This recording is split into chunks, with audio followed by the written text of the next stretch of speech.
stars are doing well. Mike mentioned this, Amazon now crossing $3 trillion in market cap. So Amazon, the second biggest gainer in terms of points added. Microsoft still up there, though, after seeing huge hundreds of billions of dollars added in its market cap. In fact, the amount Microsoft added is bigger than every single European company except for ASML, just to give you a scale to reference, and the fact that Europe maybe just has smaller companies. In general, Alphabet, Meta, Tesla, so a lot of the MAGs have been doing well. Boeing is up there too. I don't see it in the gainers, however, it is up there after a double upgrade from BNP Paribas. Chips are under pressure this morning, or reports that one of the Chinese chip makers is opening a second chip making facility. So you see Broadcom, Micron, all of them down this morning. Apple falls again to 0.6%.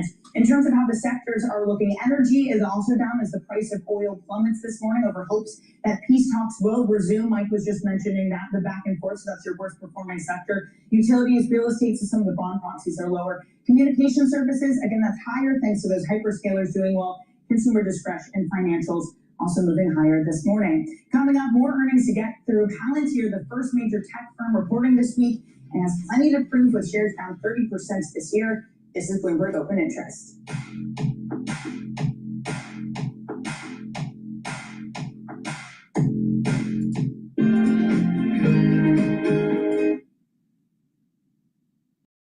Tom Lee's here, head of research at Fundstrat, chief investment officer of Fundstrat Capital, as well as a CNBC contributor. It's August 3rd. I'm glad to have you here. I'm glad to have you here at 6 a.m. Just to get your comments. I thought in July last time you were on, you shook me because you said that we could have, before ending the year much higher, that we could have other nations in the region.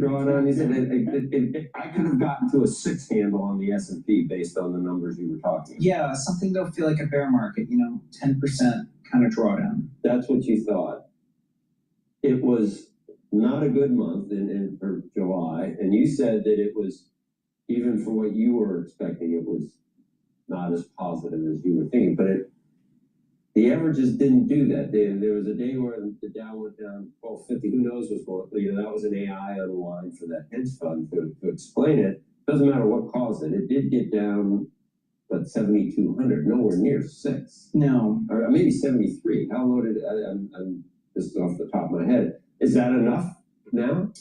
Well, I think August is a month to recover how June and July have been sort of flat months, but earnings estimates have gone up a lot. So the stock market's kind of a coiled spring, and then we had a huge deleveraging, as you're talking about, because of the AI unwind in Korea's policymakers panicking. So I think the markets could actually rebound strongly this month. Like maybe we get to 7,800. This month to 7,800. Yeah, for the S&P. Is that forecast for the 10% drawdown still intact? Yes. It is? Yeah, so... Can't you take that off the table? Will you do it for me so it doesn't have to? No. Okay. So we get to 7,800, maybe a 10% drawdown, and then close the year above 8,000. Yes. Yeah, I think because as we start to look at 2027, there's a lot of the clouds that are heading this year kind of lift. The SpaceX unlock will be behind us, and the market testing of the new Fed will be behind us. So I think, and then of course there's already been a leverage unwind. So I think 2027 could be one of the best years for the stock market. And you think part of the positive sentiment this month is going to be cooler inflation data? Why? Yes. Why? Oil's back up. Yeah, oil's up, and we still have the tariffs working through. So those are hitting the CPI numbers, but the real driver of inflation historically has been housing and wages. And housing has really disinflated. We've had 3 months now of declining home prices. So you're taking out one of the biggest weights for inflation. And then I think wage inflation is really muted. We'll find out this Friday. Hey, Tom, I just want to ask you what you think of the Leopold Aschenbrenner situation and the idea that he was highly leveraged 4 times, had to unwind this stuff. How much of that played into what you were just talking about with South Korea and the panic that happened there? How much of that was because he was selling that portfolio at the same time? I think it was a big factor because, as you know, Korea is basically two companies, Samsung and Hynix, so it's memory and semis. he of course had a very large following. So not only was his leverage on his $45 billion, let's say it was leveraged 150 billion, but there was a lot of money piggybacking on his trade. So I think in some ways, the unwind, and even last week, was due to a lot of funds being aware that he might have been in trouble. My Bitchute goal just kicked in. Sir, that is always an immediate yes for me. My husband has been in shoes. Danny, I didn't realize shoe width can move a stock, but apparently it can. We are seeing shares though to the upside, up about 0.4%, excuse me. Nora, thank you very much for that, Nora Lindsay. We'll be back with some of our other movers throughout the rest of the next hour. Some more big tech earnings this week will determine momentum in the AI trade. With expectations running high, even strong results may not be enough to impress traders unless companies can prove AI spending is translating into growth.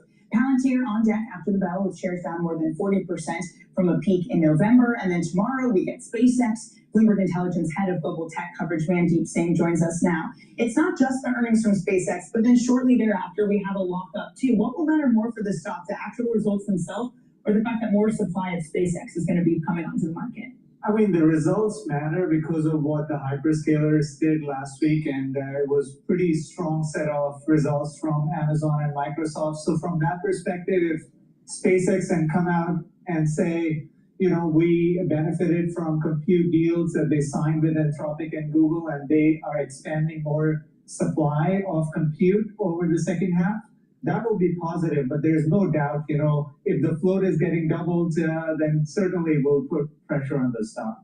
Well, the lockup is going to be probably getting as much attention as the report. Earnings they don't have, but they do have a lot of people who are lined up to sell shares. How's that going to affect them going forward? I mean, I think this is a stock that is clearly trading based on, what they're going to do in the out years. And if SpaceX is able to, let's say, add 4 gigawatt of compute capacity this year, another, 5 to 6 gigawatt of compute capacity, and the equation right now is for every gigawatt, you can generate up to $15 to $20 billion in revenue, then suddenly, they could end up being a $100 billion revenue run rate company over the course of the next 3 to 4 years. And that's huge in the context of what was priced at the time of IPO. But clearly right now we're seeing hyperscalers do very well. And hyperscalers have the balance sheet to finance, even if interest rates go up, with all the yields going up, hyperscalers would be in a great spot. We can't say the same about SpaceX. I mean, yes, there is Elon Musk, but they need to raise a lot of capital to add these 4 to 5 gigawatts of capacity. I was going to say, just on that, is SpaceX a catalyst for wider tech movement or not really? Because they are in this unique position where truly all of their future earnings or valuation is tied to timelines that are very far out. Yes, and also I think because it's an Elon Musk company, if let's say valuation continues to go down, then the pressure will mount when are Tesla and SpaceX going to merge, and that could very well be a catalyst because of how much it has come down since the IPO. Mandy, why is the sell side willing to die on this hill of SpaceX? Everyone wants to defend. Hello, my name is DrPaulCottrell. We are live streaming on YouTube and on Rumble. We're also live streaming on my website, the-studio-reykjavik.com. Thank you for joining. I greatly appreciate it if you share the links and ask your social media to follow me. All these videos are free. I'm going to tell you how to improve your health, but also how to navigate the financial markets. Now, the big news last night was the intervention of the Central Bank of Japan, the BOJ, and the coordination with the Federal Reserve. What looks like what happened was that there were treasuries, the Japanese sold treasuries to strengthen the yen. And I think to soak up those treasuries, the Federal Reserve purchased. Now, what also seems to have happened is there seems to be a weakening of the dollar relative to the euro. So it looks like the US intervened with the euro also. But I'm not completely positive about that. But there's definitely a intervention that took took place last night.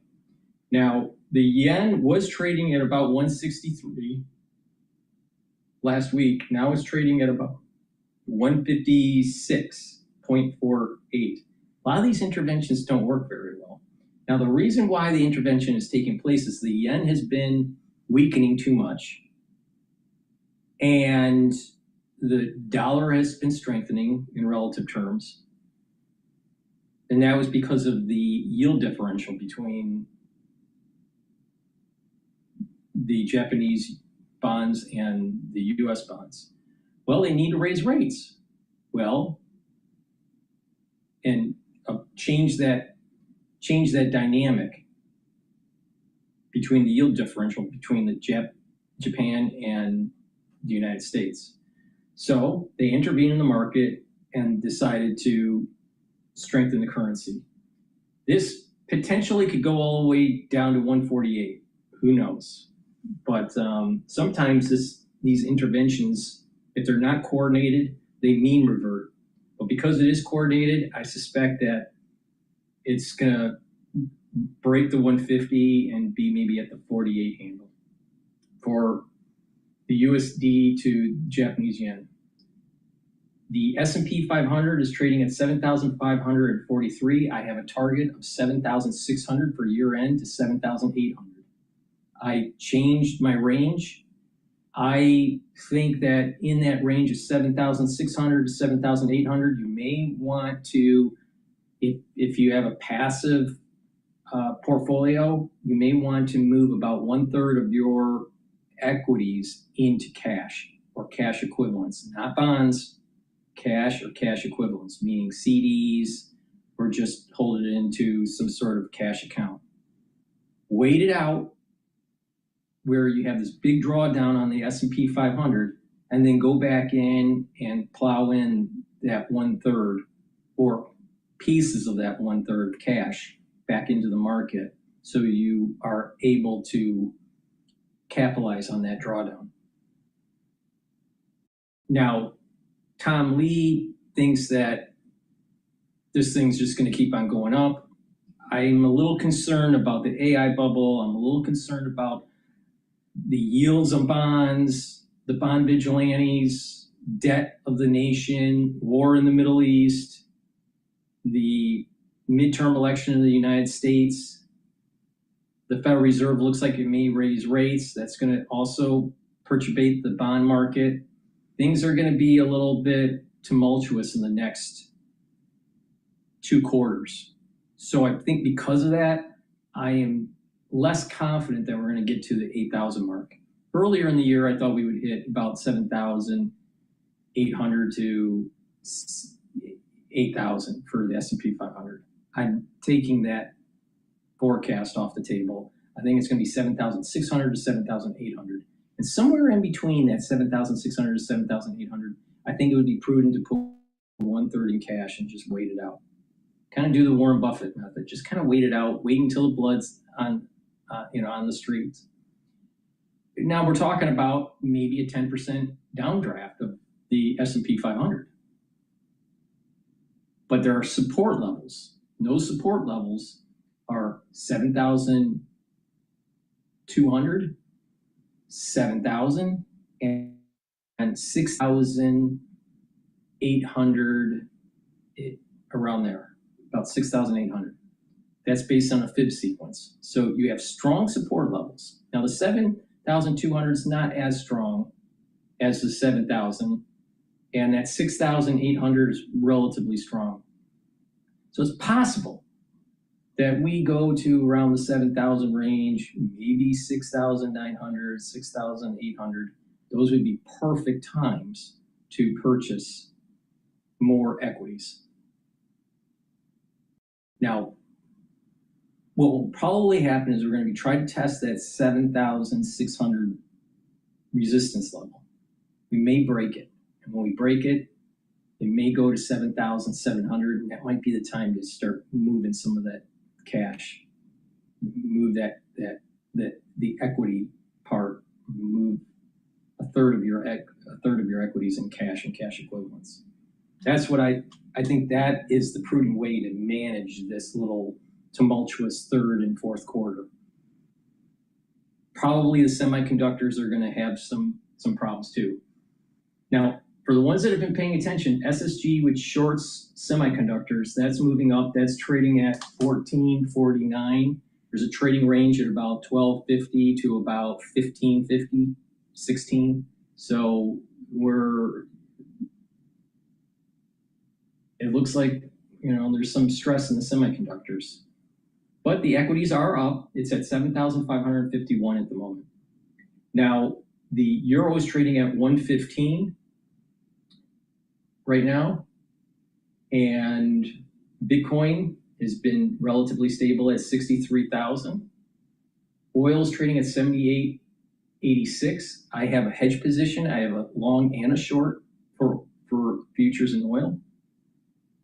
And VIX is trading at 1614. Now, for ones that have been paying attention to me, when the yen starts to strengthen and the VIX starts to creep up or spike, you have to worry about equities. So right now, the intervention in the market with the Federal Reserve and the BOJ has stabilized.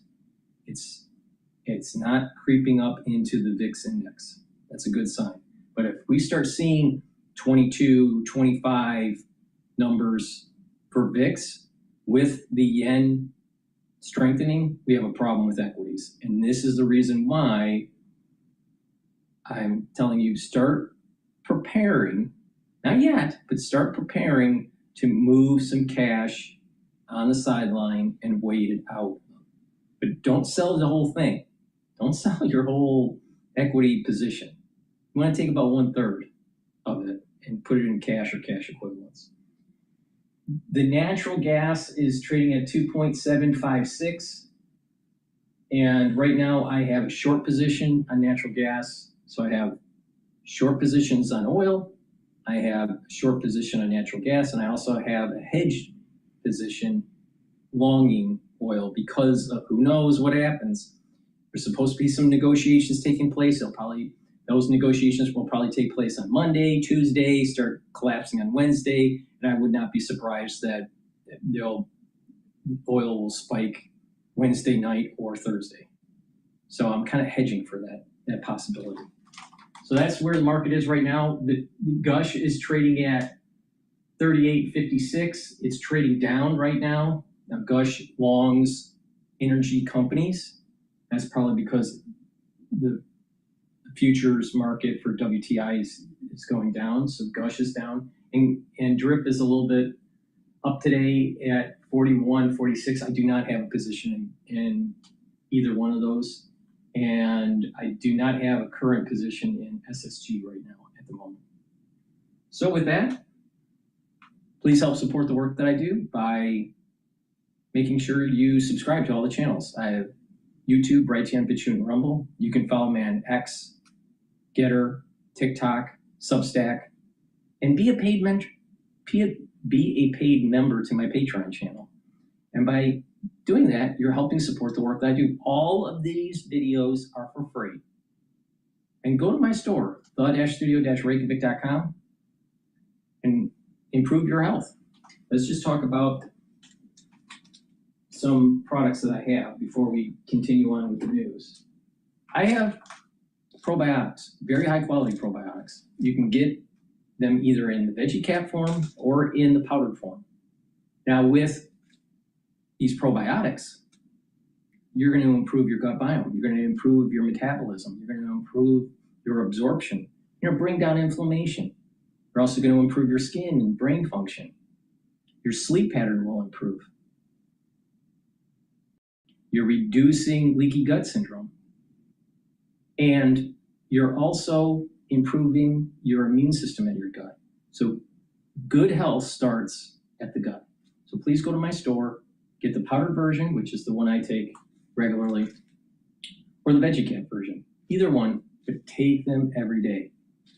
Please go to my store, the-studio-reykjavik.com. Use discount 5, you get $5 off any order. People trust you. I don't think anybody should trust any company or entity completely with any of this. It's very uncomfortable. Artificial intelligence is this force that is far bigger than we are. I want to build better businesses around these brands. The shock will never wear off. So you're a brother and sister running one of the most powerful companies in the world. When you argue, who wins? No one.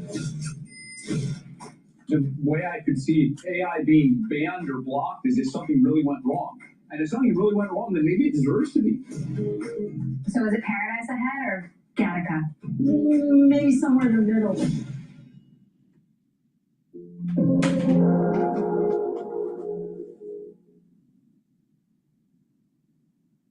From the world of politics to the world of business, Joe Matthew and Kaylee Lines deliver news, insight, and analysis live 2 times a day, every trading day. Balance of Power at 1 and 5 Eastern, only on Bloomberg. Bringing you up-to-the-minute news whenever and wherever it happens. I'm Haslinda Amin in Mumbai. This is Bloomberg.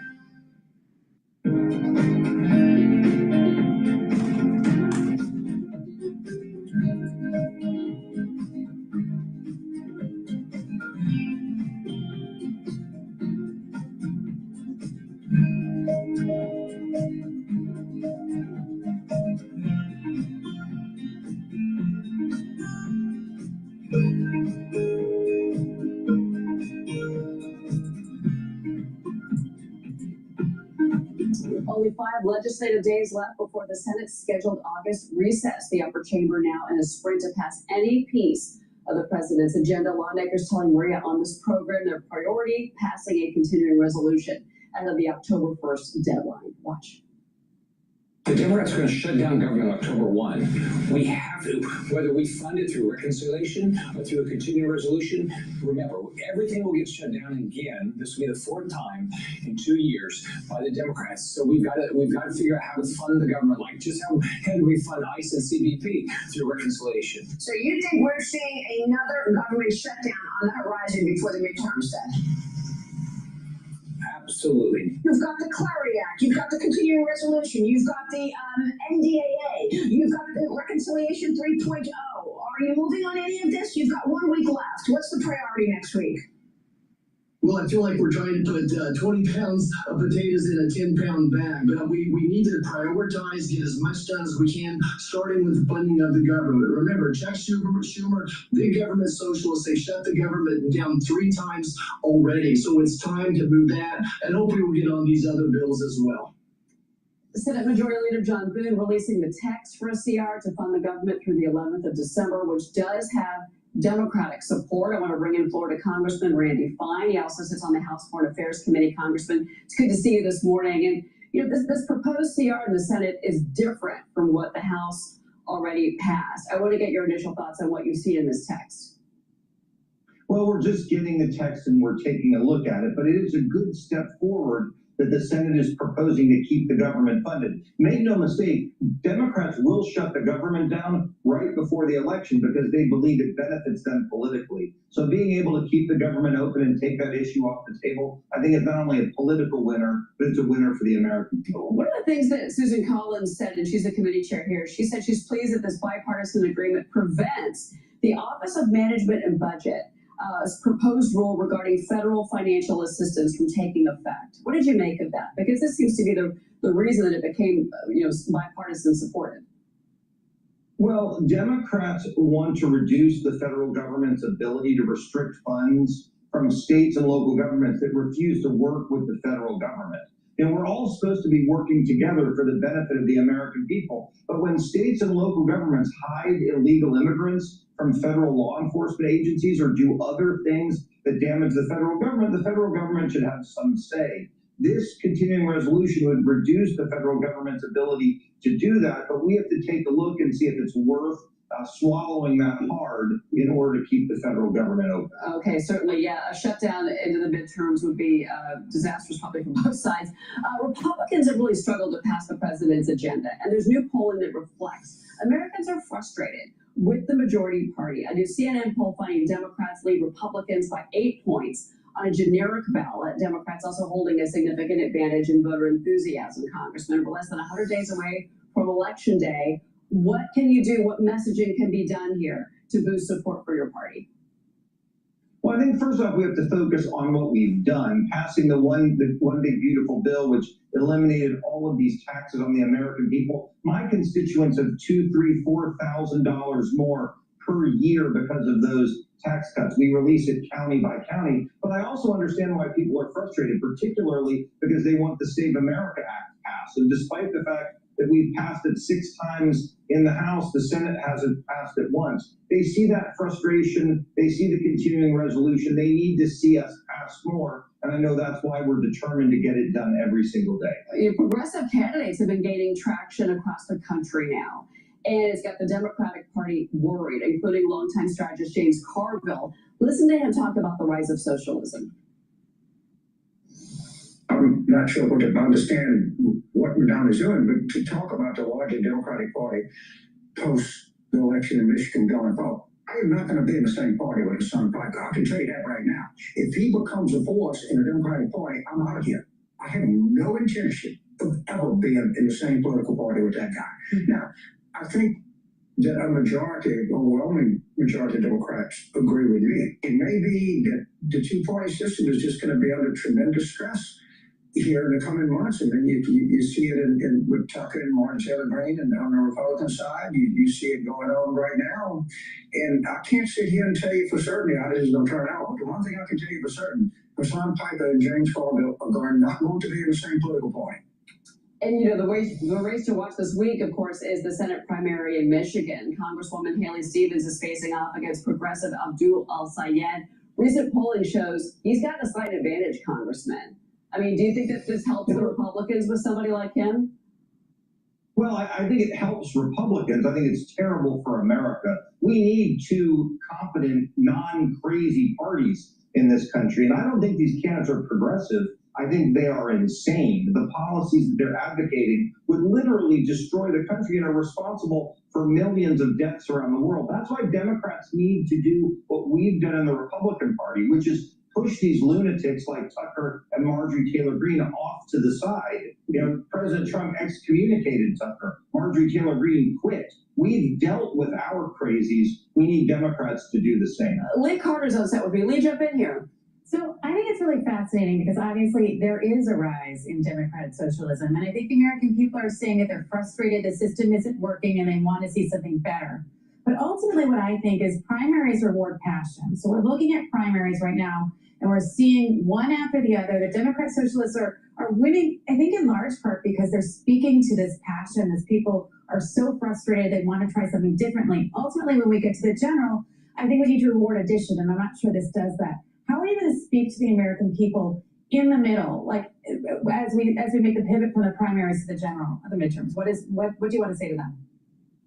Well, it's a great question. I think what rewards in elections is fear and anger. And I think Democrats are much angrier with the successes we've made under President Trump than Republicans are. We feel happy and complacent. But how do we talk to the middle? I think the answer is we have to talk about these insane policies that Democrats are proposing. When people hear the ideas that are coming out of these people's mouths, they gasp and they find it hard to believe these are serious. The Democrats will try to run these people as moderates in line with the American people, but the fact of the matter is they are not. And so we have to contrast our sane policies against their crazy ones. And if we do that, we will win in November. All right, messaging, there you go. Congressman Randy Fine, thanks for being with us. We'll be right back, everybody.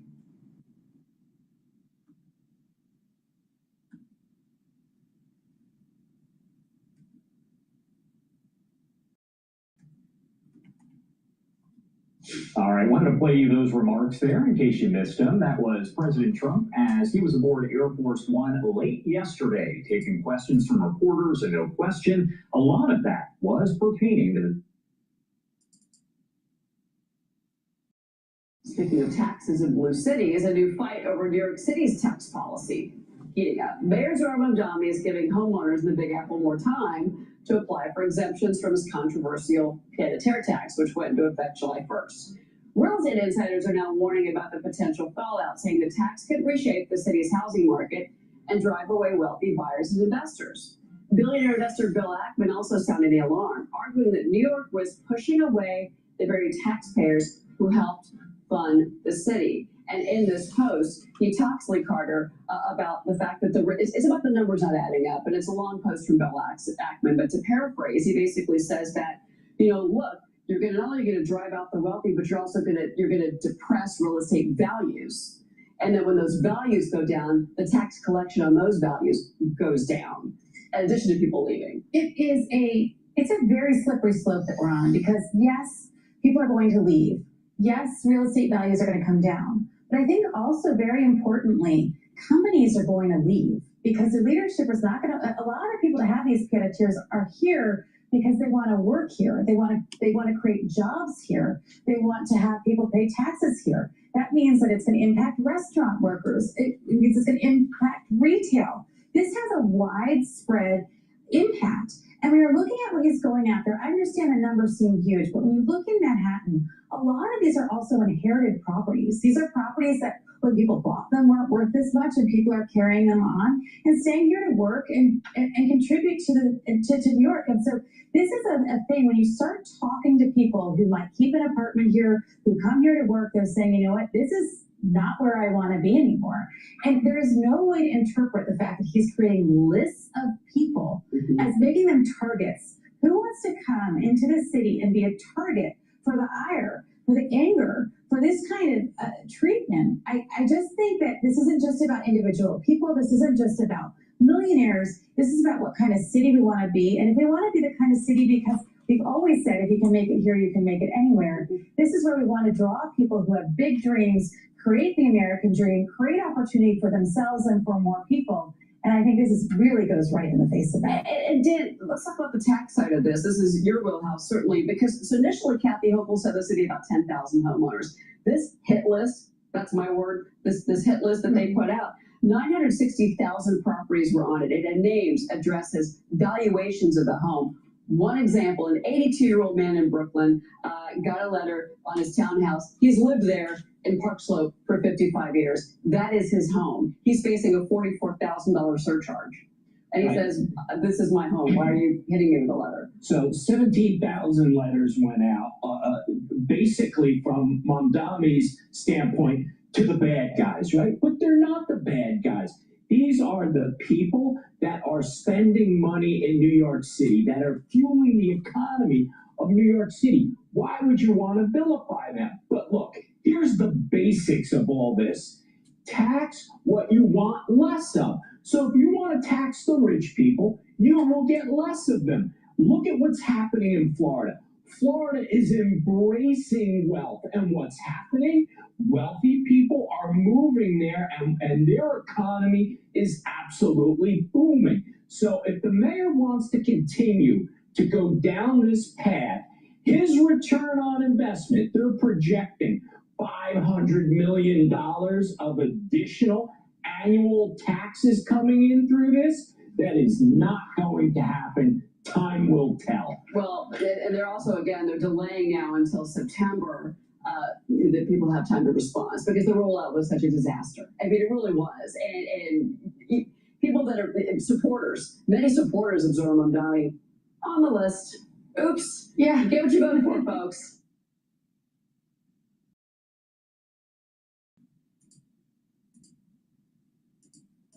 Senior editor in Washington. Wendy, just catch us up to date on what the latest is here. I'm days forever confused on whether there's going to be a recess ceasefire or not, given that there was a ceasefire, now there is no ceasefire, and I believe President Trump wanted to give diplomacy a chance, but then he backed off on that. It's not clear to me what's going on.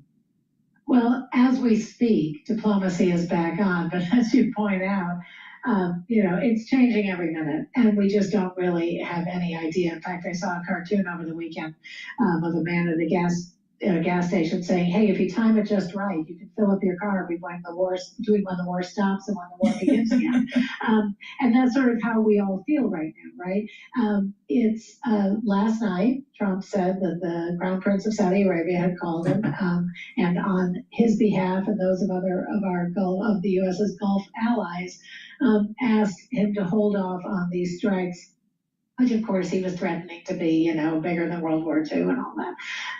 But the asked them to hold off because they wanted to have let diplomacy take a chance, and to be honest, they really didn't want to.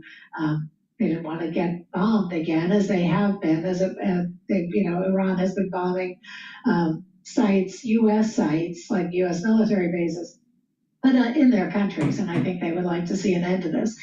The trouble is, if I can go on for a moment, we don't know what talks are going on. Trump said that they would start on Monday afternoon. With whom? At what level? Are these technical talks? Are these diplomatic talks? What countries are involved? We have no idea. Trump didn't tell us. We do know that Iran and Oman are talking about finding some way to administer the Strait of Hormuz, which of course used to be a free international waterway, but they're not talking about reopening it either, and the naval blockade is still there. So your guess is as good as mine, really, at this point. Do we have any understanding, Wendy, whether Congress has any interest in weighing in on this at all? Is there any pressure from maybe the Republican Party for President Trump to get something done ahead of the midterms? What's the feeling in D.C.? Well, from Congress, I mean, the Democrats are trying. They keep teeing up these war powers resolution votes, which are only symbolic anyway, and Trump has been ignoring the one that did pass. So they keep teeing it up in the hopes that that will happen again. But the Republicans in Congress, who privately are terrified about the outcome of the midterms, which are now right around the corner. It's August. They were in November. And they're watching their polling numbers drop, like a rock. And they would like Trump to focus on affordability and gas prices and things like that, and they just won't. But when it comes to defying him with votes, that's not happening. Okay, so it just feels like there's a lot of moving parts here. In terms of what kind of role Israel is playing or perhaps not playing at all, what do we know there? Well, we know that Prime Minister Benjamin Netanyahu was in D.C. last week. They talked, but Netanyahu has been taking sort of a more hands-off approach. Trump announced for that part of the war that he had reached an agreement with Hamas and with Israel for Hamas to disarm and for there to be peace in our time and that, the Gaza conflict. And yet Netanyahu has expressed serious concerns with it. Hamas hasn't disarmed. Israel killed a Hamas leader just yesterday. So, we just don't know what's happening. And we do know that Netanyahu is pushing Trump to still ensure that Iran doesn't have nuclear weapons, which, as I said at the beginning, I don't even know if that's on the table right now. Trump says it is, but we don't know. Is all negotiations, are they emanating from the Oval Office, or does the State Department have any role here? I don't know. I don't know the answer to that. Trump said there would be talks.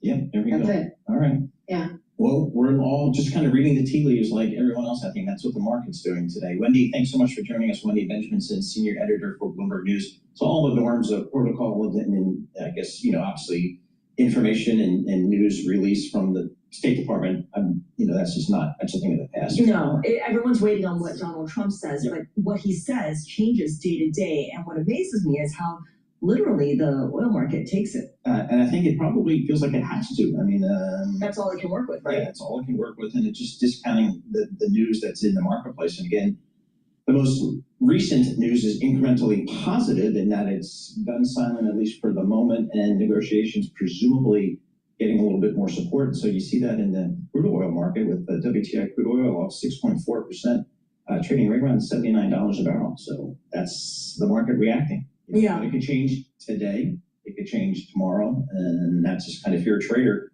that's what you're doing. And the oil surge has huge implications for the rest of the markets, because every time oil goes up, then you've got the renewal of inflation concerns, you've got bonds going down. That changes how people price equities, and equities have not been making new highs for a while. They've kind of been bumping along the top.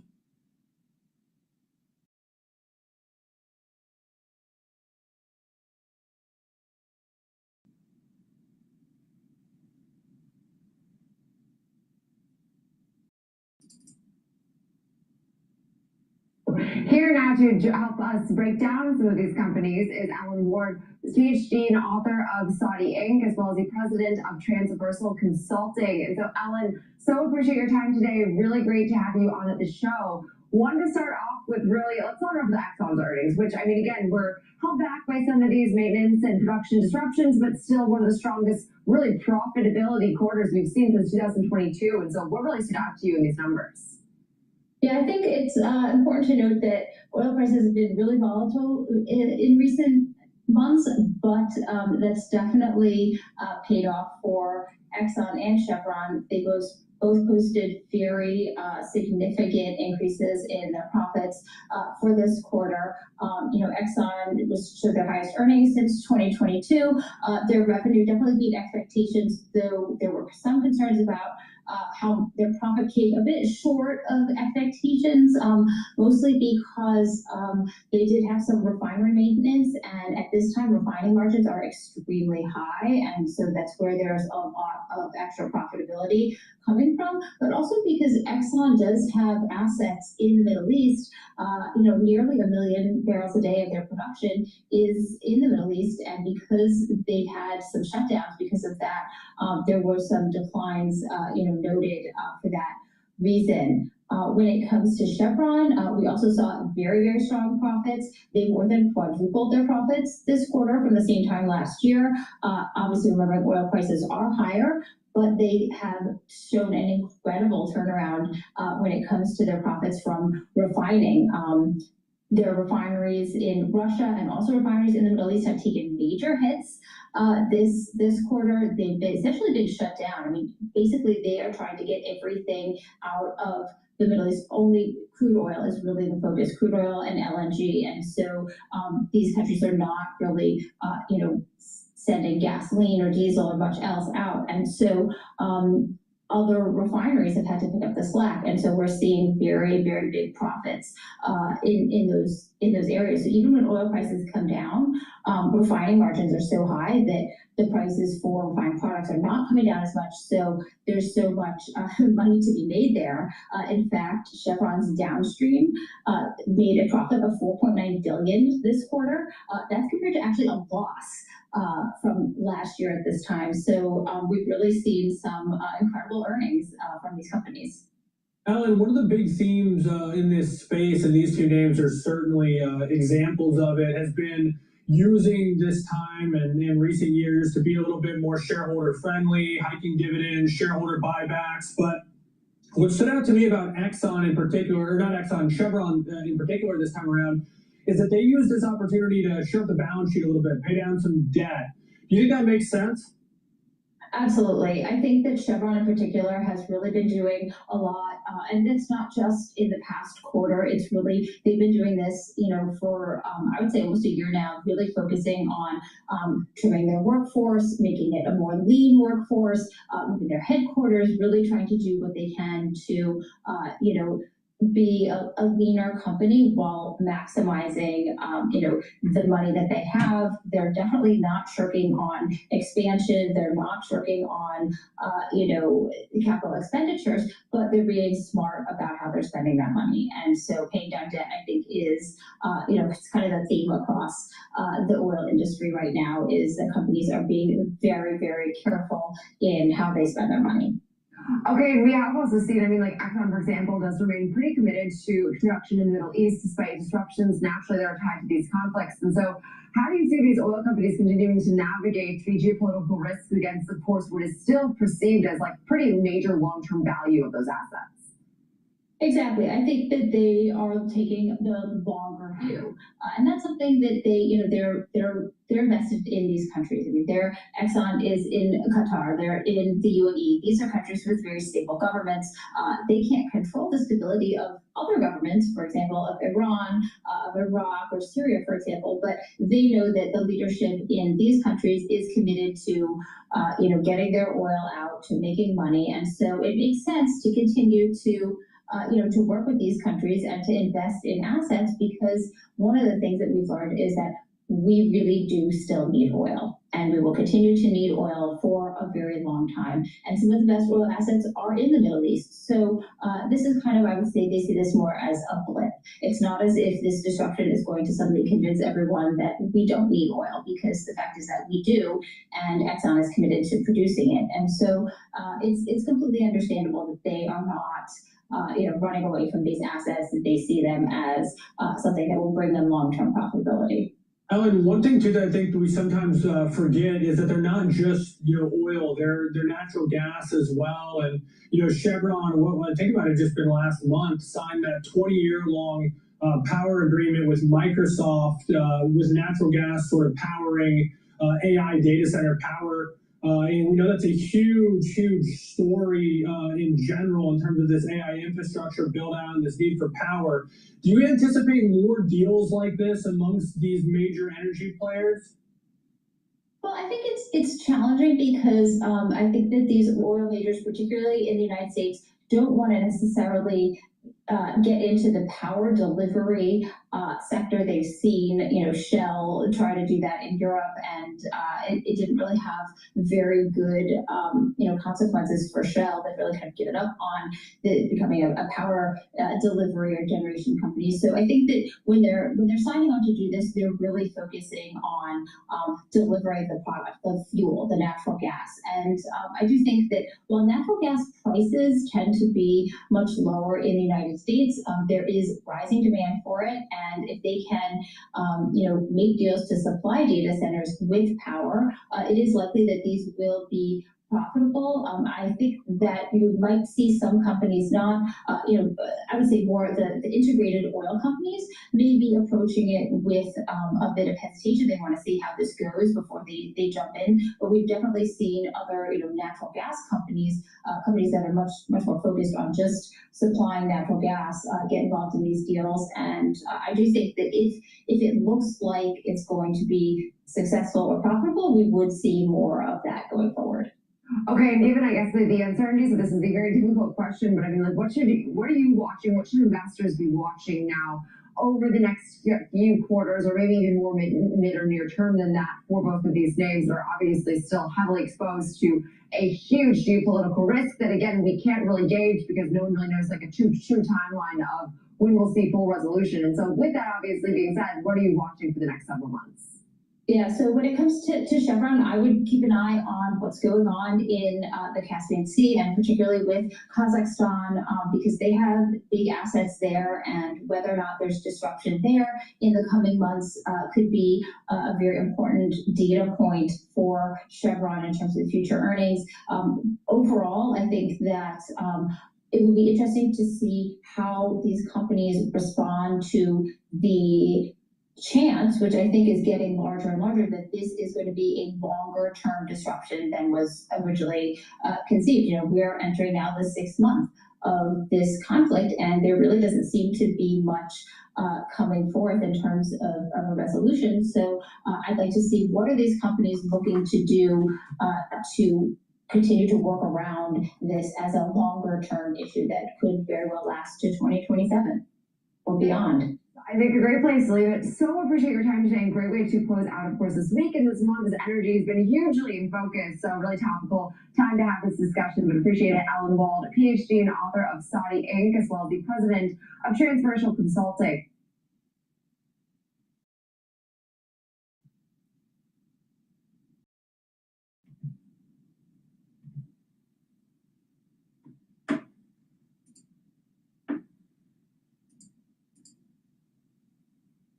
An average client. That's the thing about wealth management, right? In asset management, you're building a portfolio for a fund which has a very clear and consistent guideline. In wealth management, you're often tailoring things to specific clients situations. Having said that, once you get into the 7 figures, we would be building portfolios with at least 20% in alternatives. If you get up into 8 figures, that number gets to 30%, even higher. The key, of course, is about liquidity. Alternatives have seen a revolution in the last 5 to 10 years of semi-liquid evergreen products, which do allow quarterly or even monthly liquidity in some places. But that doesn't entirely release the liquidity constraint of some of the private markets, and therefore understanding the upcoming cash flows for a family is absolutely essential before you allocate. But if you look at the track record for most of these private markets, especially things like private infrastructure now that are more available than ever, some of the hedge funds we work with, Combining those with public markets really is where I think you get the best combination of growth and resilience for portfolios. So that kind of sweet spot, 20 to 30% is where most of our clients would land. More than that for some of the very wealthy families. All right, David, thank you so much for joining us this morning. David Stubbs is Chief. So the S&P 500 is trading at 7,569. Again, my target for year-end is 7,600 to 7,800. Please go to my store, the-studio-reykjavik.com, and get the structural nanosilver lozenges. They're perfect for protecting your throat from cleaning the house, prevent the dust from irritating your throat, but also it is perfect for allergies and for the cold season. So get some Manuka honey lozenges or the orange splash lozenges. They're made from structural nanosilver. It'll help to protect that oral pharynx and neutralize. I also have resveratrol. Resveratrol will help with youthful gene expression. It'll also help the basal layer for your skin, so your skin is healthier. This stacks really well with C60 for that basal layer improvement for the skin. Resveratrol helps to soak up the free radicals and boost up the mitochondria. That will help to improve your energy levels, really important. Soaking up free radicals will help to slow down the aging process.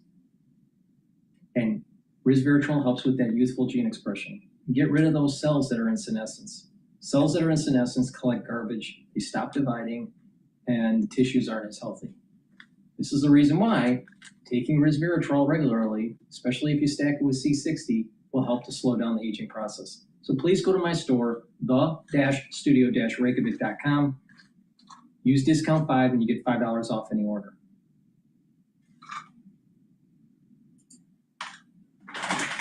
Sale still has not closed. To be clear, that's not a sale, and they won't get control over those shares until that sale closes in November of 27. So in the meantime, Charlie appears to be struggling to restructure the business. The former CEO of EchoStar was moved to run the capital, a newly formed Capital Corporation, a subsidiary within EchoStar that was going to invest in new ventures.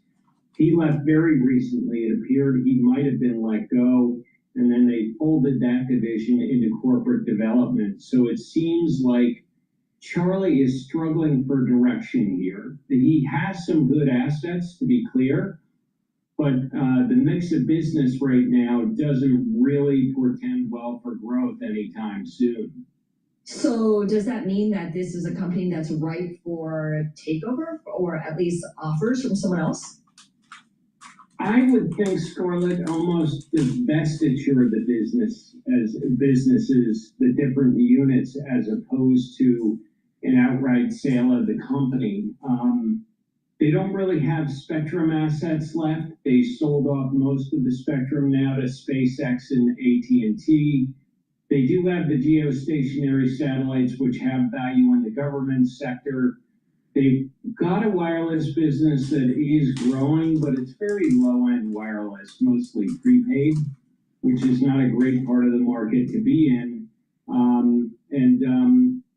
Then they have they have the pay TV business, which is stuck in secular decline. It's the satellite dish TV business. So my hunch is if we fast forward 2 years, they're going to find a way to divest of all 3 units and find buyers for some or all.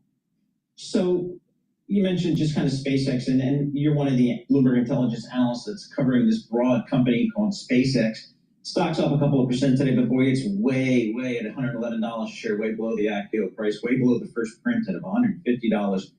What do you think is happening? What's the investor conversation around SpaceX these days?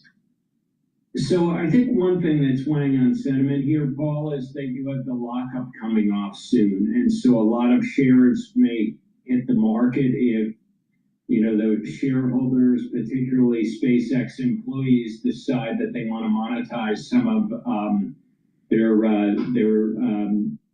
shares. So, obviously that could put pressure on it. I think also there was almost too much enthusiasm going into the IPO relative to where the actual numbers are. So if you look at Starlink, for example, which is the growth engine, last quarter was 60% of sales. That's set to grow just over 30% in 2Q, and we'll see the actual numbers tomorrow when SpaceX reports, but it's going to be around, call it 30 to 35% growth. Very decent growth, without a doubt, but I don't think it has huge upside. I think the real enthusiasm centered around the XAI business and the potential contribution coming from that business over we'll say the next 2 years. I think it's going to scale up meaningfully. And so that's where all the excitement was. And then as the AI trade kind of cooled off, I have a feeling that sentiment around the XAI business cooled as well. Got it. All right, John Butler, thank you so much. Of course, we'll be checking in with you following the SpaceX earnings, which is, again, tomorrow after the close. Its first earnings announcement since becoming a publicly traded company. John Butler joining us from Princeton. And Paul, I was just looking at the ANR function on the Bloomberg. Yep. 30 buys, 7 holds, 2 sells on SpaceX, which is kind of unusual. It is. I mean, the fault of Elon is pretty broad and pretty deep, but definitely some concerns there. But I think, we said a lot. The semiconductor industry is starting to move upward right now with the broader index moving up. Again, the S&P 500 is at 7,569. And I've been watching an ETF called SSG, okay? It's trading at 1370. Earlier this morning, it was trading at 1465. So what's happening is semiconductors are moving up today, and this short ETF, SSG, is going down. So if the semiconductors are starting to sell off, then SSG will go up. So just pay attention to this trading range in SSG. It's around 1250 or 1270 to approximately 1550.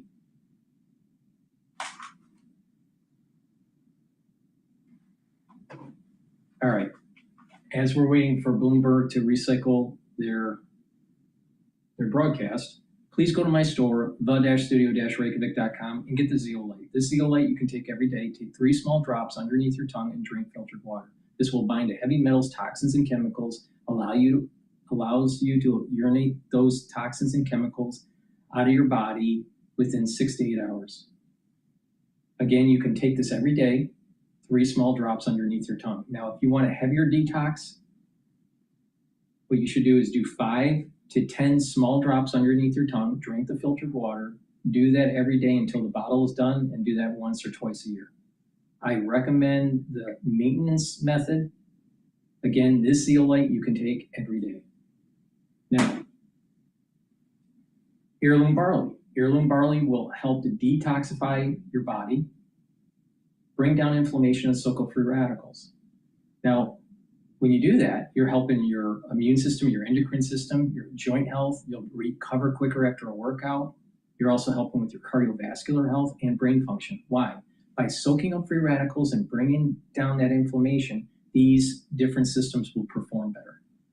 I also have a barley called Gladiator barley. It does everything that heirloom barley does, but one added benefit, it will help to build muscle. And this stacks really well with Myotrol. So do some resistance training, take the Gladiator barley, and you're detoxifying your body, bringing down inflammation, soaking up free radicals. And guess what? You're also going to be building muscle, helping your cardiovascular health. It's really important. And when you're building muscle, you're also helping with brain function because you're increasing your myokine concentrations and BDNF concentrations, which are neuroprotective. So please go to my store, the-studio-reykjavik.com, get the barley and the Zeolite. It's a great way to detoxify and to improve your different organ systems. Use discount 5, you get $5 off any order. Please go to my store, the-studio-reykjavik.com. The link is in the description of this video and all my videos.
Markets, headlines, and breaking news 24 hours a day at Bloomberg.com, Bloomberg Television, and the Bloomberg Business app. This is the Bloomberg Business Flash. Yeah, I'm John Tucker, the Bloomberg Newsroom with this Bloomberg Business Flash. Major averages all higher by at least 1%. And part of the reason behind that is the fall in crude oil prices, which is also lowering yields. Brent is down 5% right now, 83.48 a barrel. The 2-year yield is lower. That is down right now by 4 basis points at 4.25%. The 10-year yield down 5 basis points, 4.68%. So yeah, that's adding to the risk sentiment today. The S&P 500 84 points higher. That's up 1.1%, 75.74 in the index. The Dow Jones Industrial Average is up 604 points, a rise of just about 1.2%. And the tech-heavy NASDAQ 100 up 331 points. That's a rise of 1.2%. A quick look at the semiconductor index. The stocks down just slightly, down 9 points today. One of the big stories overnight, the Kospi in South Korea, that was down 5% after the record surge that we saw on Friday. Bristol Myers Squibb, you would think that would be higher with the news of this possible takeover talk. Bristol Myers right now down 1.4%. Microsoft shares, they continue their surge higher, right now 5% higher. And Amazon joining the $3 trillion club, 5% higher today, so trading at 285.09. And we check the markets for you all day long, right here on Bloomberg Radio. I'm John Tucker, and that is your Bloomberg Business Flash. Paul and Scarlett. All right, thank you so much, John Tucker, with our Bloomberg Business Flash. This is Bloomberg Intelligence with Paul Sweeney, Scarlett Fu, and John Tucker. And of course, the AI trade is back on. We just talked about Microsoft and Amazon, and we have SpaceX reporting earnings tomorrow after the close. So the earnings parade continues. Because of that tech trade is moving upward. This is the reason why SSG ETF is going down. But be careful. I believe that the tech industry and the semiconductor industry is channeling down the last 6 months. And so you may have these relief rallies, but the highs are lower than the previous high, and it seems to drift down again. So beware of this channeling effect. Good morning, Scarlett. Thanks for having me. And Wärtsilä is an international company which provides power systems, power plants to the utilities and data center developers around the world, but also on the marine business. We're a marine company also, which is the other arm of our company, and providing engines, power systems also there on the ships. So, Risto, you guys are out with a report that says the Americas is in a race to build data centers to power the next wave of AI. But there's a problem out there, you say. the power systems needed to run them can't keep pace with how fast they're being built. Talk to us about that. Absolutely, Paul. We're actually at the point where data center growth is no longer just a technology story. It's actually a power story. The companies that actually solve the power first will have a real advantage in this game. Okay, so first mover advantage matters here, but does that mean that there isn't a way to make up for, perhaps not having that momentum early on? I think the early on momentum went already. We're really looking at the situation where power system grids you're not able to connect hundreds or thousands of megawatts loads anymore. You're actually needing to start looking at the behind the meter solutions. Traditionally, utilities do a long range planning, which are for 15 to 20-year planning cycles. And nowadays, we're looking at the data centers and hyperscalers, which are probably the fastest moving business we have today. And this is not an easy match between these two industries. What are practical solutions going forward, do you think? I think we need to start looking at the macro grids, meaning that the building of power plants behind the meter, supporting the data center growth, having them utilizing thermal technology, utilizing natural gas like Wärtsilä engines, but also likely later to implement also renewables, battery storage, and other needs. But as these assets are built for long term, the 30 to 40 years to be operating, these developers who are building these data centers and the power plants really need to start looking at how are these assets future proof? That when and if the grid arrives one day, how are these assets going to be operated at that time? So Risto, from where you sit, you kind of see the problem big picture. Do you believe that the industry recognizes the extent of this problem? The guys building the data centers? I think some are starting to realize that. I think we still see, some customers coming to us and asking us to provide engine power plants within the next year or 28.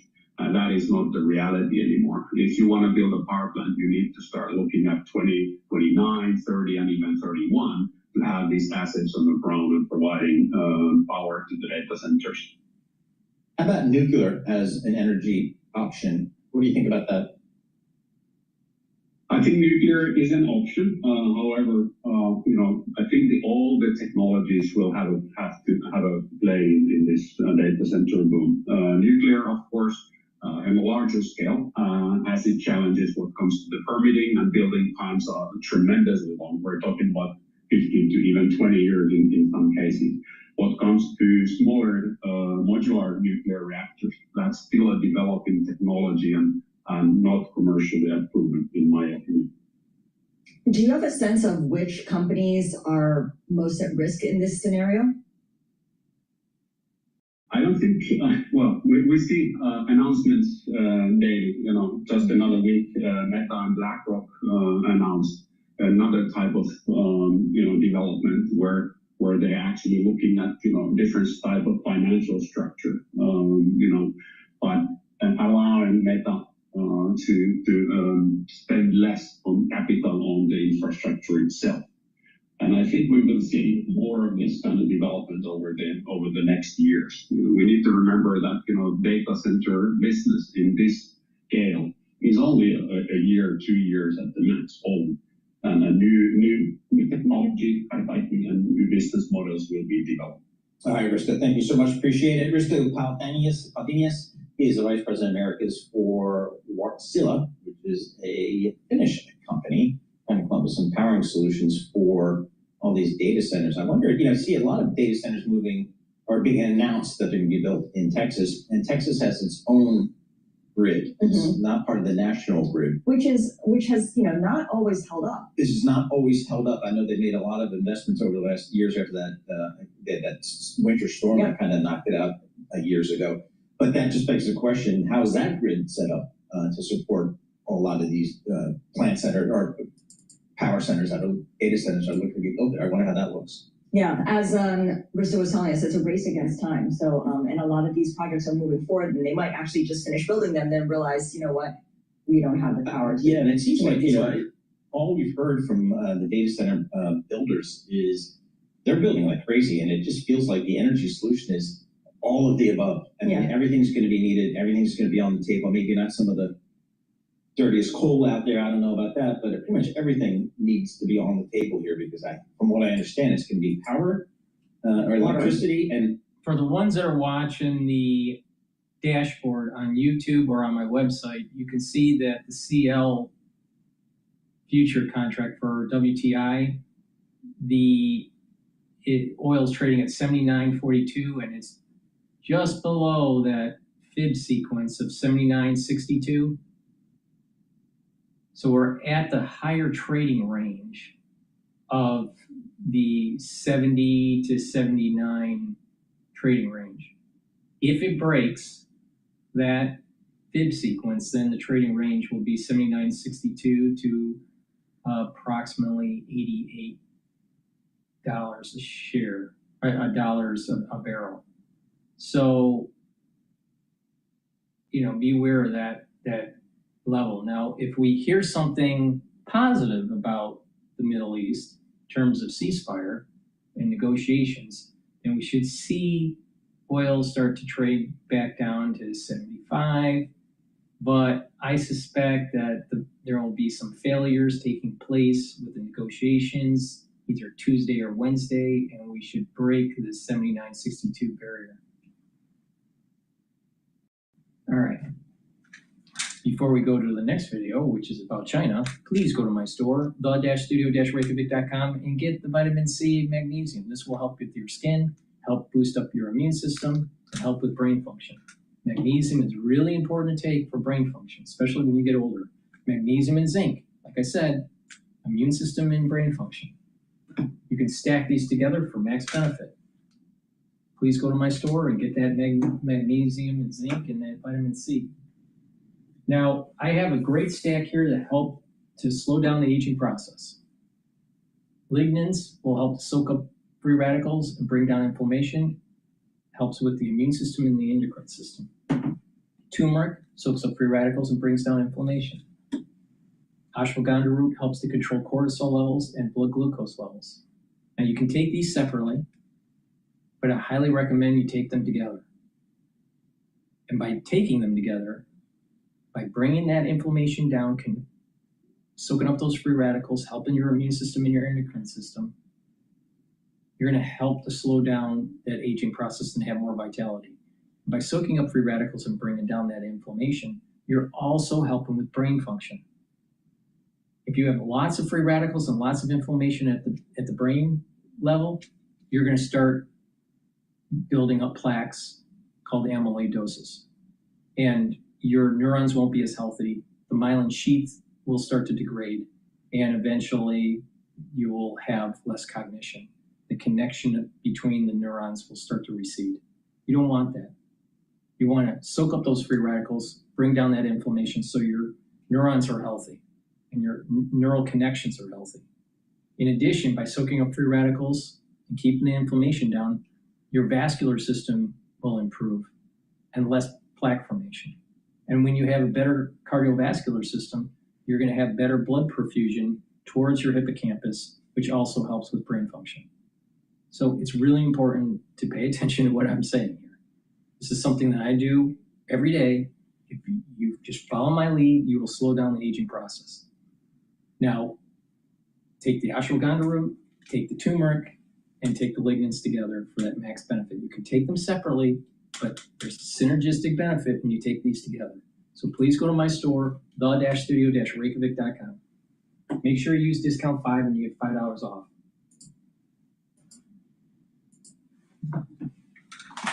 Maintain its lead in AI as cheaper open source AI models from Beijing are challenging America's dominance. Experts warn the battle is not just about building the most advanced model, it's about who can deploy the technology fastest across the economy, military, defense, and other critical industries. Ray spoke with Palantir Chief Technology Officer Sham Sankor. Watch.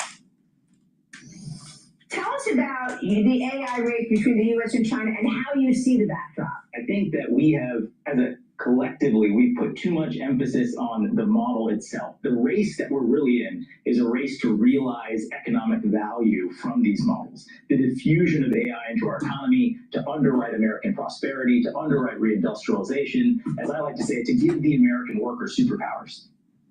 Joining me now is Gatestone Institute Senior Fellow Gordon Chang. Gordon, so those that say that we should use these open source models that are coming from China is that we take the technology, we integrate it into our product.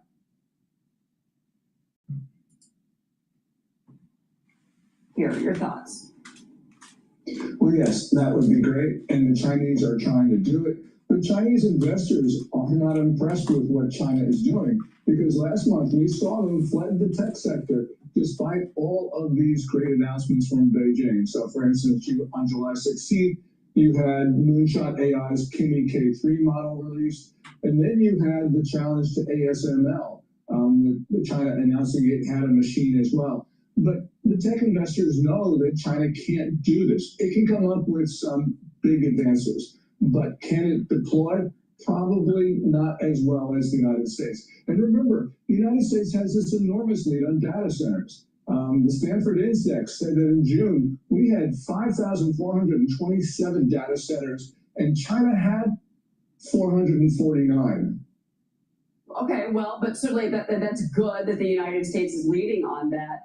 But China certainly is putting any regulatory concerns aside when they're building out their data centers. We've seen that. They don't, they really care about how it hits the environment. China is also using its control over critical resources and global supply chains as a major source of leverage against the U.S. and its allies. And American companies are now competing directly with China for billions of dollars in African data center deals. This challenging Beijing's years-long push to dominate tech infrastructure across that continent.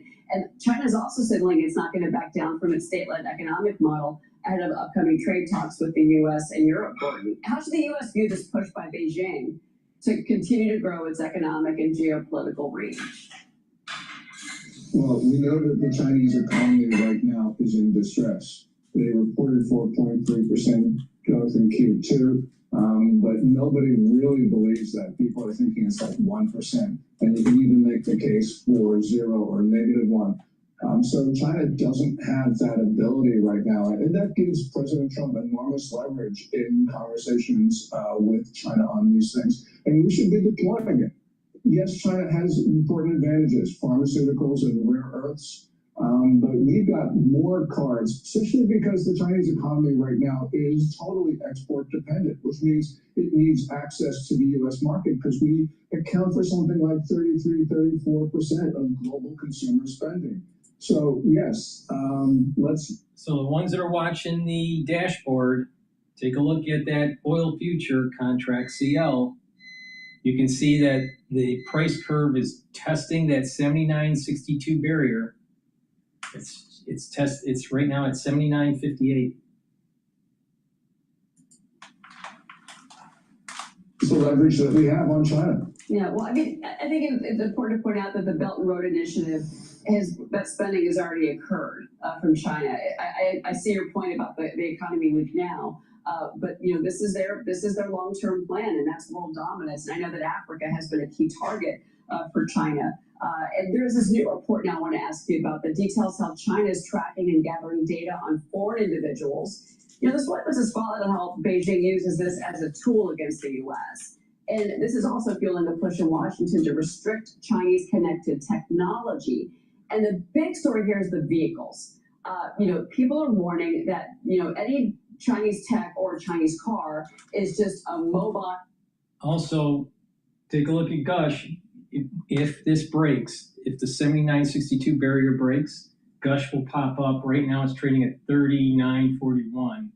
We may see it march up to 40 if oil breaks the 79.62 barrier. Right now it's at 79. It's right at 79.62.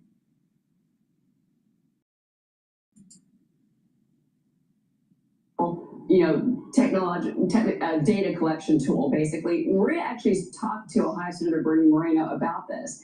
Here's what he said earlier this year about this issue. These cars have lots of cameras. They send back data to the Communist Party and can be remotely controlled by the Communist Party. Could you imagine letting those vehicles into the U.S.? There's anywhere, from half a dozen to a dozen cameras on these cars. So whatever's on those cameras is sent back to the CCP? Yeah, absolutely. So you can imagine somebody working at an Air Force Base. They drive in, these things are surveilling the Air Force Base. They also know who's driving the vehicle, their habits, where they go, where they come from. We would never allow Americans to purchase surveillance devices for the Communist Party of China. So if we were to have a conflict with China at any point, are you saying that the Chinese Communist Party could control those cars and have them go crashing into things all day long? These are connected vehicles, so they could actually take over the driving of the vehicle, lock the doors, roll up the windows, and crash the vehicle into sensitive sites. This is the technology that exists in these Chinese cars. We're just not going to let that into our market. And China's influence campaign also extending to Hollywood. Critics say that these studios have adjusted their content, their business decisions, because they still want to get access to China. Gordon, your thoughts on these threats? Yeah, the big issue here is going to be Canada, because Canada has dropped the tariff from 100% to like 6% on 49,000 vehicles this year. And the issue is, are we going to allow those Chinese EVs that are in Canada to roll into the United States? So far, the Trump administration has said yes, but I think the answer should be no, for the reasons that Senator Moreno said. We should not allow those Chinese vehicles into our country. We're going to have the same issue with Mexico, because China is going to be making their cars there and trying to drive them into the United States. Fortunately, the Biden administration and the Trump administrations are working have worked to prevent connected vehicles from our roads, but we need to take the executive order from the Biden era and turn it into legislation in the Trump era. And that, I think, is a #1 priority of Congress right now. All of this as the president is expected to host Xi Jinping next month here in this country. So there's going to be a lot at stake there. We're going to have your voice during all of it. Gordon Shane, thank you for being here. Okay, so thank you, Cheryl. So I was right. So the oil right now just broke through that barrier of 79.62. It's trading at 79.89, and right now Gush is trading at 39.64. So it's starting to move towards the 40 barrier. Now the question is, will it hold? Who knows? It may not hold. But there's definitely a correlation between Gush today and the oil market, the energy. All right, before we continue, please go to my store, the-studio-reykjavik.com, and get the Clarity Factor. Clarity Factor will allow you to concentrate. Hey, maybe you'll be able to concentrate and make some money. All right, but all kidding aside, Clarity Factor is really important for your brain function. It's a great neurostack. What this will do is allow you to get rid of that brain fog, allow you to concentrate, and over time you're going to improve that positive neuroplasticity. So your neurons will connect, the dendritic connections will improve. You'll be able to think faster and have better memory. And by having better brain function, you'll actually sleep better too. So I highly recommend getting Clarity Factor. Take it every day. Myotrol, very important to take if you're 40 years of age or older, to help build muscle. When you're older, you don't have the gene expression to build muscle as easily compared to when you were younger. When you get older, your genes methylate and gene expression changes. Well, you can slow that down and you can reverse it in some cases. Now, Myotrol will help with the gene expression because it has polyphenols, flavonoids, and lignans to help with that gene expression for muscle. Do some resistance training, take the Myotrol. This is going to help build that muscle and help the health of the mitochondria, so you have the energy to maintain that muscle. Now, if you're an athlete, younger or older, you'll benefit by taking Myotrol to gain strength for your sport. I highly recommend stacking this with the Gladiator Barley to help build muscle. Now, you don't have to be Arnold Schwarzenegger, but by building muscle, when you're older, you're also helping with brain function. By helping with increasing the concentrations of myokines when you're building muscle, that's going to be neuroprotective, really important. Plus, you're increasing your concentrations of BDNF. So please go to my store, the-studio-reykjavik.com, and get the Myotrol. And again, it stacks really well with the Gladiator Burrow. Now, omega-3 helps with cardiovascular health, keeps inflammation down, helps to control your lipid profile, helps to bring down LDL levels and increase your HDL levels, and helps to reduce the overclotting of your red blood cells. This is super important. And with good cardiovascular health, guess what? You also improve brain function because you have better blood perfusion to your hippocampus. Vitamin B complex. The first 4 B vitamins are really important for the electron transport chain. Why is that important? It increases your energy levels. So when you're increasing your energy levels, your cells will be able to perform better. Your organ systems will be able to perform better. Your cellular metabolism will improve. And by taking vitamin B12, you're protecting neurons. So this is the reason why it's super important to take every day. Now, when you're soaking up free radicals, keeping the inflammation down, boosting up your energy levels, you're hitting a lot of the components of what aging is. Aging is about less energy. Inflammation increases.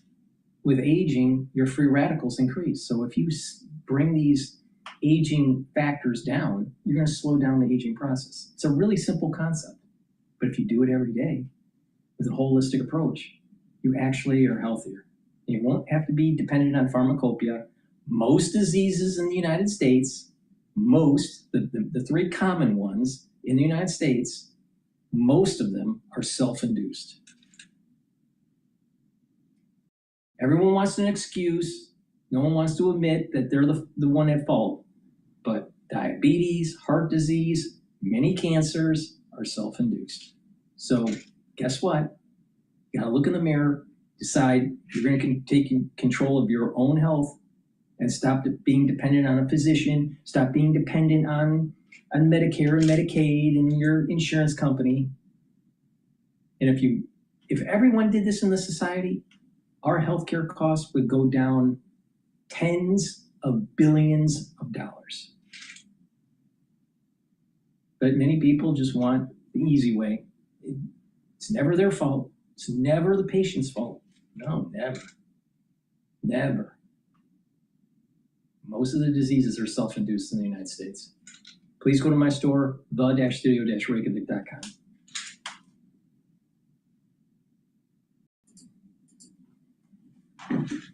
Results beating estimates, and there was an upbeat revenue forecast for 2026 as well, but clearly not necessarily filtering through the stock today. Bloomberg Intelligence's Wu Jin-ho does weigh in for its more upbeat future, saying that Seagate does continue to capture scale benefits from cloud demand for higher capacity hard drives because of the AI infrastructure build out. And they also very much enjoy this pricing power at the moment. And on top of that, there is build-to-order visibility and operating discipline that can drive continued margin expansion. Not doing so hot for the shares today, but seems like a more optimistic outlook longer term.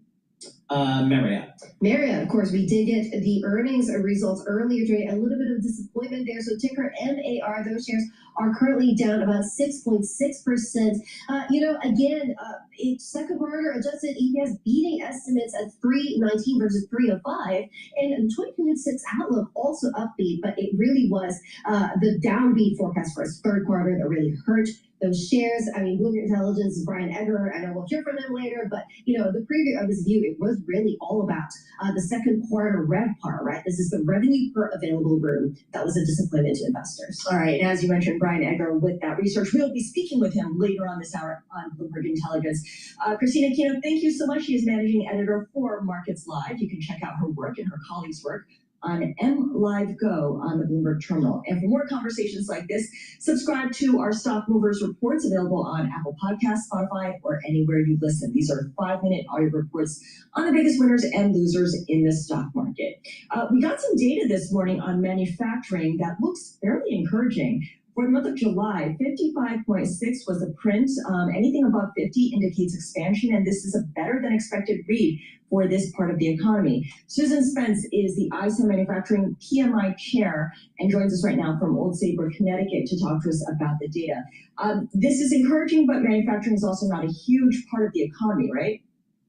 Right, it is certainly an encouraging report. Manufacturing employment is only 10% of total U.S. employment, but we've always said what happens here, it happens here first and ahead of everything else. So I'm really pleased to report that we had a beat on the consensus estimate at 55.6. The most important and significant thing to me in this report is employment is finally entering in expansion at 52.8. 33 months at contraction for employment. So I've been saying I've only done the report for a year, but I've been saying since at least last summer, I did not believe that the employment was going to turn around until these businesses felt comfortable that they understood what their cost was. And with tariff chaos, that was really tough. But we've had a Supreme Court ruling after our survey closed, but just a few days ago, we did find out what the Section 130 tariffs are going to do. And more importantly, the new orders started flowing about 7 months ago. So we have 7 months of new orders in expansion, 9 months in production, 1 month of employment, backlog 7, all going in the right direction. And while prices are still high, very high, 71.1, we've had 3 months where the volatility is starting to settle down. So I'm really super encouraged about that. And then the sentiment is really, really good. Just a few months ago, we had sentiment where we'd have twice as many negative comments as positive. That is turning around. If you couple all that with the semi-forecast we just came out with a few months ago, which is fairly optimistic, we're going in the right direction. The risks remain a prolonged Iran war, prolonged price volatility. Lead times are starting to be an issue that are a negative for these suppliers. But again, a quicker rather than not quicker end to the war will help. And, you know, prices, we have consumer sentiment. UMich had their survey that came out. That one's looking better. I've seen unemployment claims and continuing claims settling down a bit. So I feel like we're certainly in the right direction, but employment was key, and that's finally moving. We'll see if it continues. Susan, one of the pillars of President Trump's domestic economic policy was to bring manufacturing back to the U.S. Are we seeing that anywhere in the numbers? Is that reflected? We are not seeing it, and not only am I not seeing it reflected, it would be reflected in comments. The comments that I've seen more often than not, but they're not the majority, certainly is the manufacturing footprint and reshoring. 1 or 2 comments about that, but it's not been prolific. And we've had from time to time, and I do try to include them if I see that in the report, that the opposite effect has been going. So when our survey takers are commenting on that, what I've seen more often than reshoring in the U.S. is we're just going to go to a country where the tariff isn't that high. So with the IEEPA ruling by the Supreme Court in February, and now we know as of this Friday, 60 trading partners, 99% of GDP, 10 to 12% tariff. Now that's a certainty. So it has not resulted, at least in these 18 sectors and the hundreds and hundreds of surveys that we get, that has come to pass. All right, Susan, thank you so much. Susan Spence is ISM Manufacturing PMI chair on the latest data on manufacturing and across the different measures. It does look like everything was better than expected. ISM employment in expansion mode after it was shrinking in the prior month. ISM new orders also better than expected. Prices paid lower than the prior month. And ISM manufacturing, once again, that print of 55.6 for July. We talked about how it's M&A Monday. There is some deal making in fintech. Sure, why not? Visa making a purchase, buying BioCatch for $2.4 billion in cash. This is a fraud prevention firm. Let's bring in Bitchute. She is our global fintech and payments analyst, joining us from San Francisco. So is this a part of the business that Visa really needed to bolster that it didn't have already? BioCatch using artificial intelligence to detect fraud? Yes, hi Scarlett, always a pleasure to be here. So that's a good question, right? Visa actually did a CyberSource acquisition in the past. So it's important to understand why are they dropping this kind of money for BioCatch. But what BioCatch actually does it evaluates user risk before the payment actually happens. It's during the account registration, during the login, during the profile updates and navigation. That's what is new. So the business itself is not new. Visa has a risk and security solutions business, which actually generates a $2 billion revenue. That's what our estimate is already. And this basically adds to it. Diksha, talk to us about AI in the fintechs and payment space as it relates to fraud. I mean, that's always one of the big risks in the payment space here. I would think AI would enhance, if I'm a criminal, would really enhance my ability for fraud. How do the companies think about that? That's very true, Paul. And if you notice and if you read the tea leaves, these card networks are obviously quite ahead of the curve in terms of identifying that issue, right? So you're right, AI has actually accentuated fraud.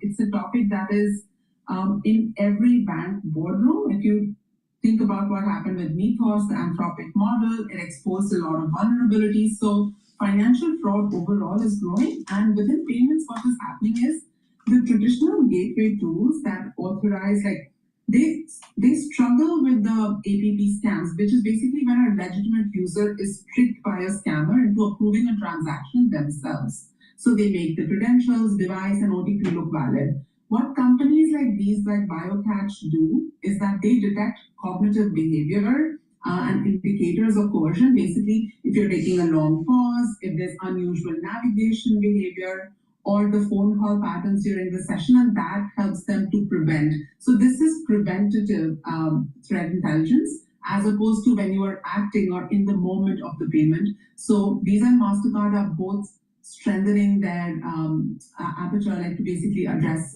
these issues and also help their clients with it.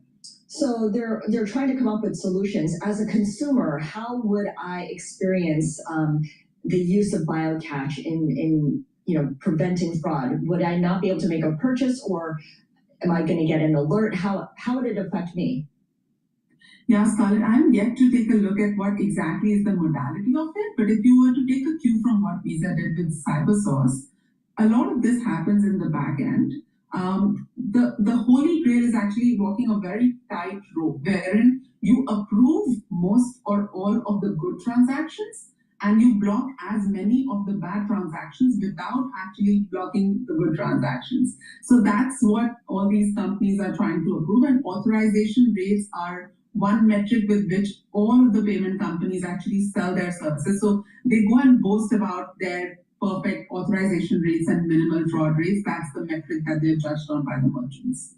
I've got at least one Visa card in my pocket, so I applaud this deal. I think they can help cybersecurity. So Diksha, real quick, just for Visa, just for example, over the last, 10 years, how is their fraud rate, whatever you look at, has it gotten better or worse? What's going on out there in the marketplace?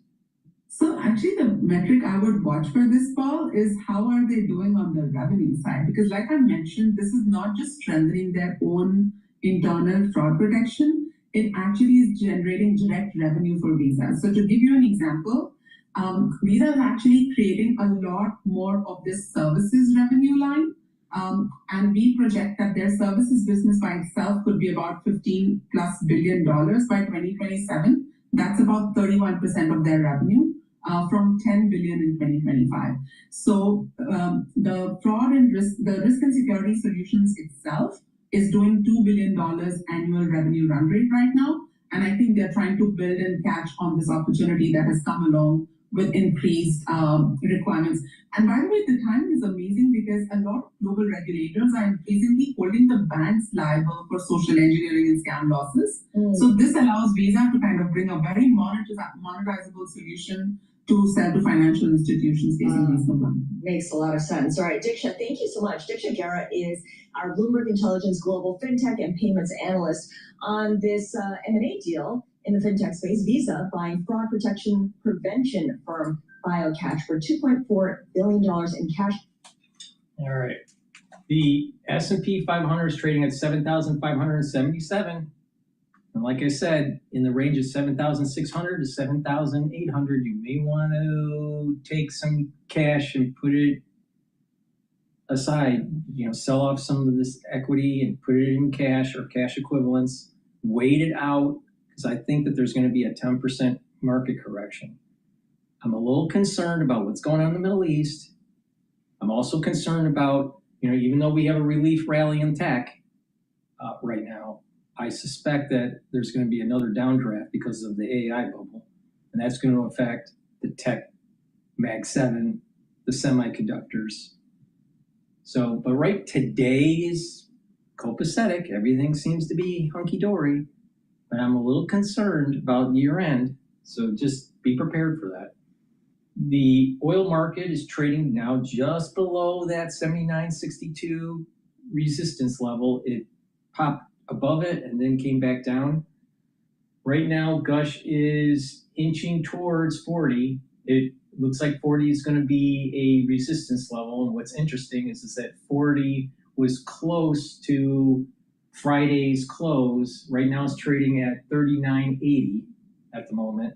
And oil is trying to maybe come back up and retest the 79.62 barrier. Natural gas is trading at 2.76. Right now, what I have is I have positions to short oil. I have some positions to long oil. So I have a hedge strategy for oil markets, and I'm shorting natural gas. And right now, again, natural gas is trading at 2.763. With that, please go to my store, the-studio-reykjavik.com, and get the olive leaf extract. This is dual purpose. It's going to help to bring down inflammation, help to control your lipid profile. And when you do that, you're helping your immune system, and you're also helping with your cardiovascular system. So it's dual purpose. You should be taking it every day. And with better blood flow, you're also improving brain function. Digestive enzyme complex, really important to take if you're 40 years of age or older.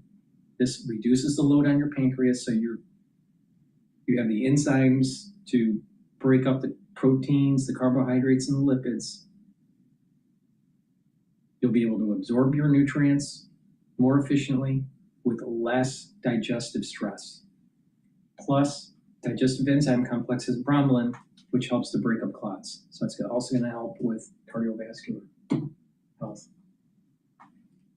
Vitamin D3, dual purpose. It's a gene expression cofactor. It also helps to strengthen bone, helps to boost up the immune system, and it also helps with cardiovascular health.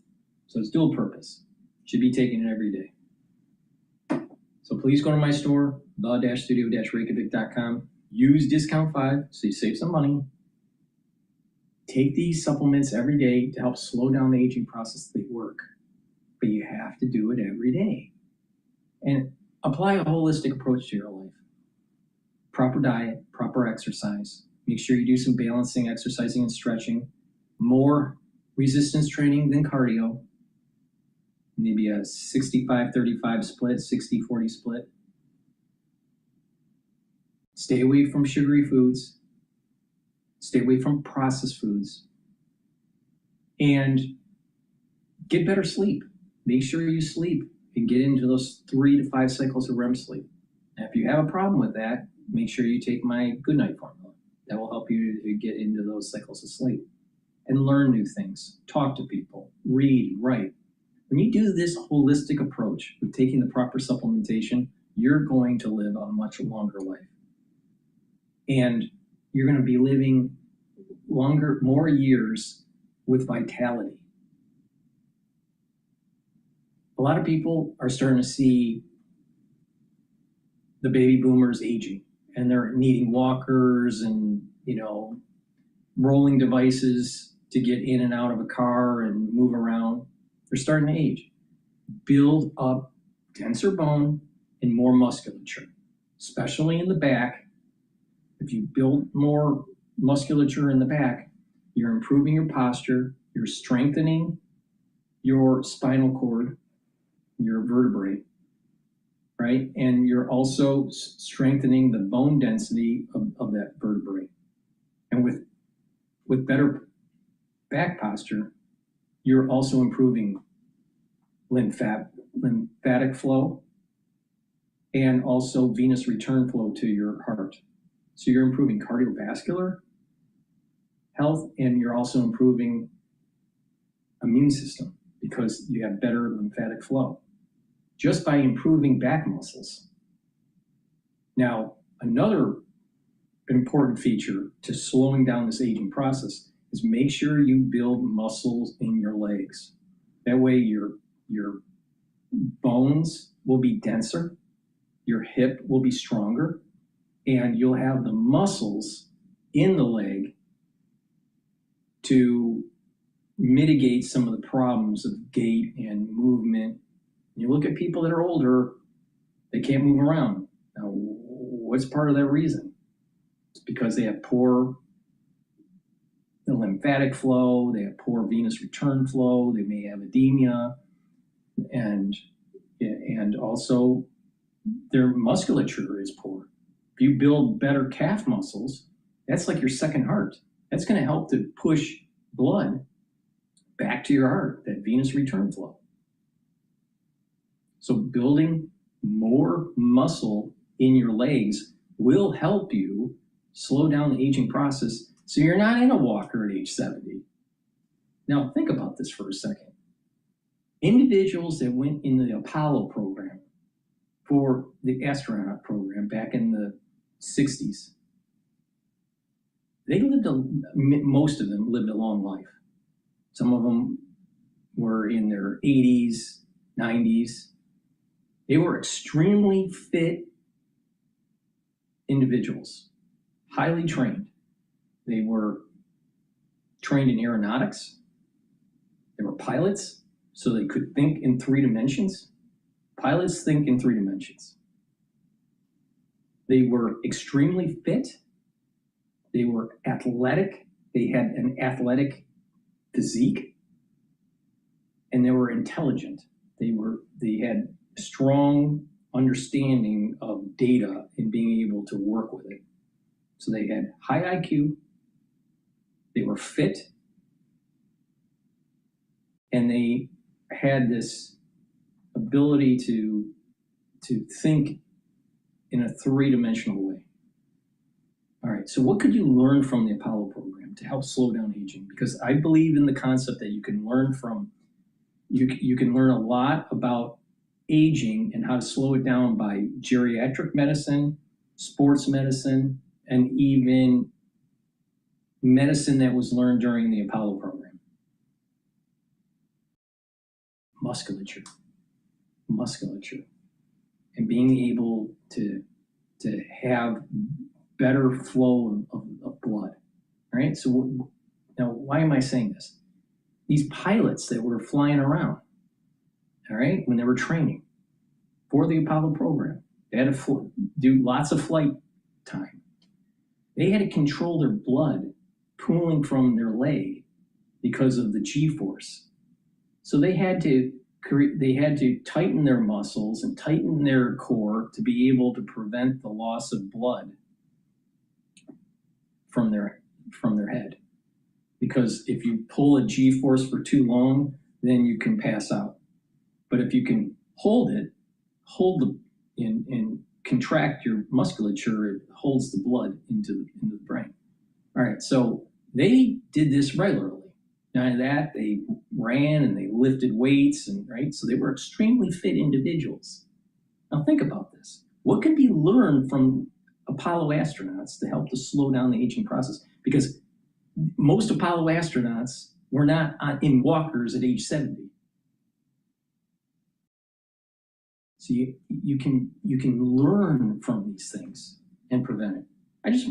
I went to have a haircut yesterday, and I saw these baby boomers, and they barely could move, and they needed a lot of help, right? And they weren't overweight. Their BMI was relatively in line.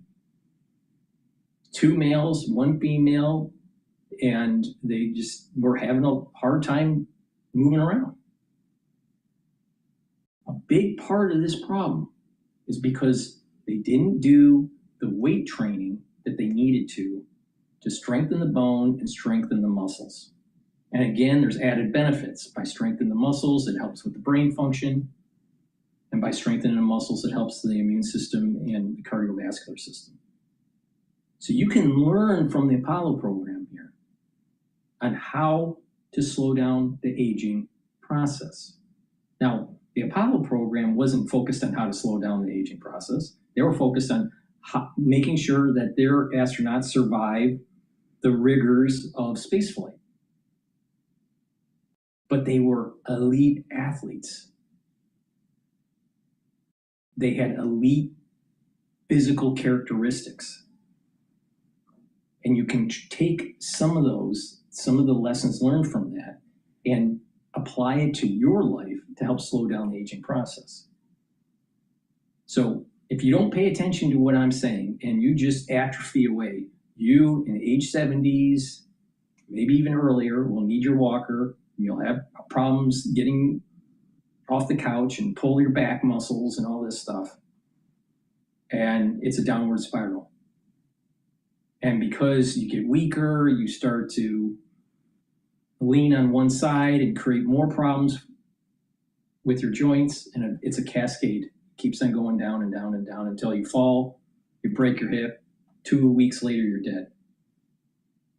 So you either take my advice or don't take my advice. It's up to you. But I am 100% correct on this.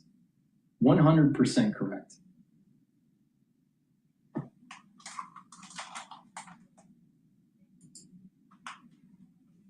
Only companies that have reached that size, pretty incredible when you consider that Amazon had been mired in a sell-off for much of the last 3 months. All right, let's head over now to our colleagues at BTech.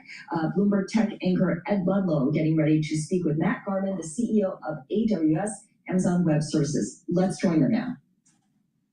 AWS CEO Matt Garman joins us now on Bloomberg Television and Bloomberg Radio. Matt, it's great to have you back on the show.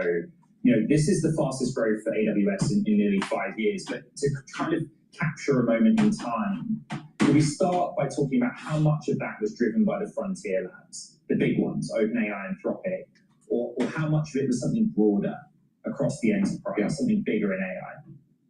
Yeah, it's actually across the board, this growth that we're seeing right now. And much of that is some of the AI labs that are building their models on top of AWS.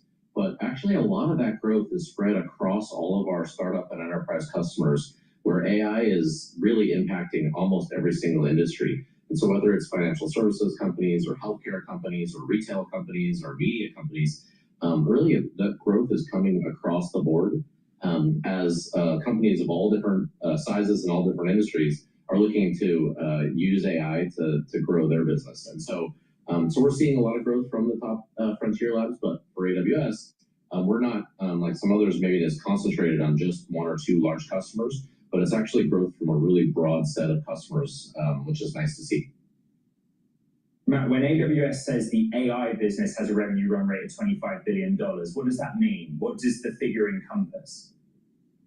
Yeah, that includes both training from very large companies like Anthropic and OpenAI and other large tech companies, as well as many startups. But it also, and then a big chunk of that is really inference that broad swath of companies are doing. And so as companies think about how they take models in something in Amazon Bedrock and run those models to get value out of their business, some of them are automating processes. Many of them are running agentic workloads that they build on AWS to further drive efficiencies in their business or deliver new customer experiences. We consider all of that work, whether it's agent growth, whether it's inference, and some of that is training new models. All of that encompasses the AI business for us. I think I've asked you this question at various points in time since you became AWS CEO, but is there a percentage split right now, training versus inference, that you can give me? Yeah, you do, and it actually keeps shifting, I would say. More and more, it keeps shifting more towards inference. I think we still see large training clusters being used by a number of companies, but as these models get really popular, really powerful, more and more companies are integrating that inference into their workloads. So, I don't know the exact percentage today, but it keeps shifting more and more towards inference, and we expect that to continue as the economics make sense, where you really want most of that cost and spend being where value is being created for end customers. Amazon's overall CapEx number for this year is very big, $220 billion. So it's up 20 billion. And Andy Jassy explained that's mostly AI, but it also accounts for higher memory pricing, right? CapEx higher because the cost environment's higher. But from AWS's perspective, what's the trajectory for next year? You expect that CapEx will be bigger still? Because I think one of the things that Amazon was quite clear about is that even at $220 billion, it might not be enough to meet current demand. Yeah, one of the things that we're quite excited about is just the potential business for us is just massive. And we see this as a huge opportunity for us to really invest and help customers take advantage of the AI opportunity. And so we will keep investing. We think that there's a big opportunity for us and for customers. As Andy kind of called out last week, we have really great insight into what that demand is going to be from customers. And so when we invest, and we will keep investing in CapEx next year as well, we have great insight into when that revenue is going to land. And so it's pretty well known for us. And as Andy mentioned, much of our capacity is already spoken through the end of 27 and even through much of 28. And so as we're investing, we're getting 5-year commitments from customers. We're getting these long-term commitments. And so we're out there making investments to keep being able to grow the business and try to meet customer demand. But as you say, today, demand still significantly outstrips supply, and we're trying to build and invest to keep up with what customers are asking for. And so we expect the CapEx number will be bigger next year than it is this year? I expect us to keep investing as we see opportunities, and some of that we'll see how the market continues to grow. But right now, we're excited about our investments, and we'll continue to invest. The chip business has also got a lot of momentum. You know, Trainium for some time has been a big part of the strategy, and we've discussed that. I've been able to go to Austin, spend a lot of time in Annapurna Labs to look at the server design. Let's start by asking, when you say the chip business has a revenue run rate of $25 billion, what does that mean? That is the business of selling the chips to third parties or renting out capacity based on the chips? Yeah, we're renting out capacity based on those chips. So today we run all of our own chips inside of the AWS cloud, and that includes both Trainium chips as well as Graviton chips, which are general purpose processors. Graviton is incredibly popular. We've been building Graviton for many years now. And in fact, almost all of our large customers use Graviton as some part of their deployment. And it's a key part of how help customers deliver extra value by lowering their costs. Trainium is wildly popular. And as we've mentioned a couple of times now, we're largely sold out through the end of next year for Trainium capacity. It's really, really popular. We're starting to see both large customers as well as startups really love the cost benefits of running on Trainium, and having that choice in a cloud where you can run on purpose-built processors like Trainium that give you really great AI performance, together with NVIDIA chips for when you need some of that processing for GPUs as well, gives customers the right mix that they're oftentimes looking for. And so we find that combination to be quite powerful, and our Trainium 3 chips are really, really popular with customers right now. We're live on Bloomberg Television and Bloomberg Radio. This is Bloomberg Tech in conversation with Matt Garman, the CEO of AWS. Explain the difference in economics between capacity based on Trainium and capacity based on Blackwell, for example. Like, what is the selling point of going with Amazon Silicon? Yeah, we think that, we think customers want choice. And so we offer great offerings for both products. Some customers really like to build on NVIDIA GPUs, and those are fantastic. And we're one of NVIDIA's absolute largest customers in the world. We've been offering NVIDIA GPUs in the cloud for over a decade now.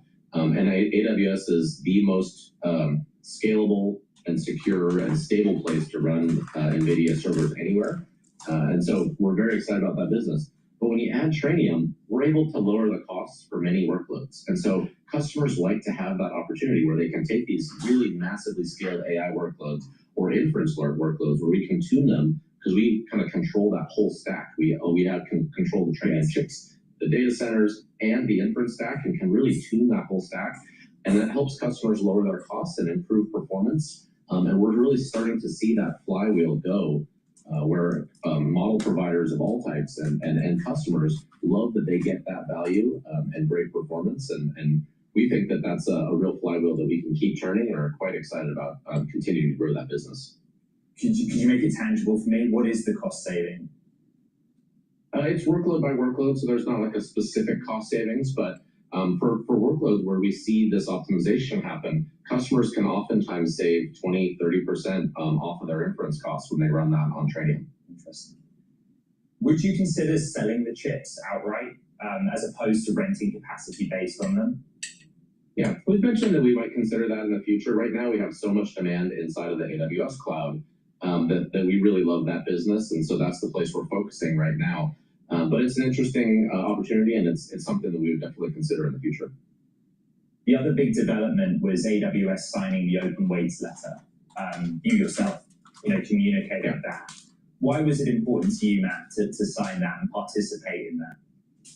Yeah, I think that, again, a lot of this boils down to customers wanting choice. And the big frontier labs have awesome models today, whether it's OpenAI running on Bedrock, whether it's Anthropic running on Bedrock. Customers really love using those models, but they also like being able to customize models. And so having a broad ecosystem of open weights models, I think is incredibly important for innovation. It's important for our customers. And so you think about things like the Nemotron models from NVIDIA, or you think about Kimi 3 or some of the Chinese open weights models. Those really help customers be able to customize to their own data and really be able to innovate. And so we think that it's important to not over-legislate there and give that flexibility for customers to use whichever models they find to be the best fit. And that's actually why we really focus on having all of those available inside of Bedrock so that customers can choose which ones they want to use.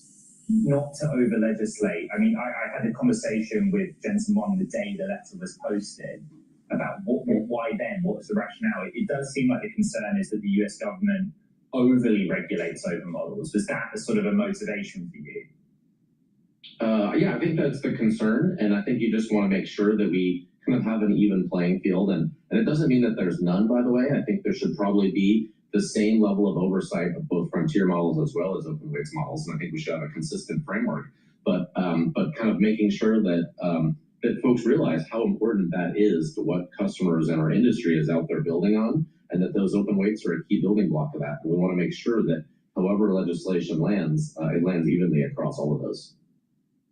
Matt, a question from our Bloomberg Tech audience for you is AWS's attitude towards Kimi K3. The open weight was released July 27th. Given the platforms AWS offers, what is the plan there? Yeah, it's a great model. The team there has done a really nice job, and we see really great performance there. And we'll continue to support in Bedrock offering the Kimi models. I think the interesting thing is also, as you see many of these open weight companies, they're starting to think about how they make money in these models as well. And so they're starting to introduce licensing around some of these open weights models as when customers want to run them in a cloud environment. And so I anticipate that there's going to be a blending of some of these models too, where these companies won't continue to spend lots of money and then just offer their IP up to the world. They're going to be licensing models. They're going to have ways of making money on those as well. And you're starting to see that with some of the open weights models actually having some licensing around them. And so we'll keep supporting these in Bedrock and working with those companies in order to offer these in the best possible way. That's where I'd like to end the conversation. The business case and economic opportunity for open models from AWS's perspective. So if the model makers themselves would like to make money, how does AWS see that going in your favor to make money from wide use of open models? Yeah. Yeah, I mean, we basically, that is exactly what AWS, it's a great platform for companies to come and offer their IP and their capabilities to the world. And so everybody, whether they're startups, whether they're governments, whether they're large enterprises, everybody can build on top of AWS. And if they have choice and they have access to these different models, it allows companies to be able to come and monetize them and sell when they have value to customers, to be able to offer value when they think that they can go at lower prices or better performance. And so having that open platform allows everybody to have that competitive chance. And AWS is a fantastic partner for all of these model providers to get access to the broad set of customers. And so it's a great ecosystem where model providers benefit and customers benefit by having all these in the same place. Matt Garman, CEO of AWS, Amazon Web Services, back on Bloomberg Tech. Thank you very much. All right, that was Bloomberg Tech's anchor Ed Ludlow speaking with Matt Garman, the CEO of AWS, on that extraordinarily fast-growing business and the capital required to have it grow. Right now, let's get a little bit of a reset in the marketplace. We can do that. Charlie Pellet, any Bloomberg Business Flash? Thank you very much, Paul. Right now, we do have Amazon shares up 5.2%. Amazon, by the way, hitting a $3 trillion valuation after last week's blowout earnings report. The Dow, the S&P, NASDAQ all advancing. Techs are surging. We begin with the NASDAQ Composite Index up 1.9% right now. NASDAQ 100 up 1.4%. S&P just about the best level of the day, up by 1.2%. Dow Industrials up 1%. All of this with the Bloomberg Mag 7 Index advancing by 3.8%.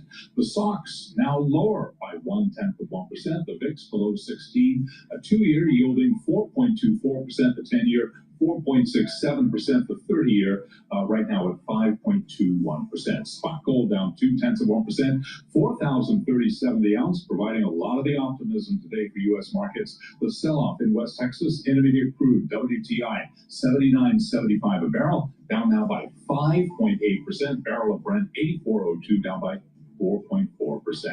Scarlett and Paul, that is a Bloomberg Business Flash. All right, thank you so much, Charlie Pellet. On Friday, New York State sued Kalshi for running, allegedly, an illegal, unlicensed gambling operation in the state. Right. They're basically saying that Kalshi's prediction market exposes New York State residents to serious personal and financial risk, and that the company did not seek a license from the New York State Gaming Commission. That gets to the heart of the matter here with prediction markets and whether they're gambling or something else. And so the discussion continues, the debate continues. Jonathan Kay is founder and CEO of Apptopia. He joins us right now from Boston. Jonathan, different states have different points of view on this. We know the federal government looks at prediction markets and says it's okay. Just give us the lay of the land right now in terms of how much market share prediction markets have taken when it comes to sports betting, or in this case, the terminology they use is events contracts. Yeah, well, Paul and Scarlett, thank you so much for having me. Nice to be here today.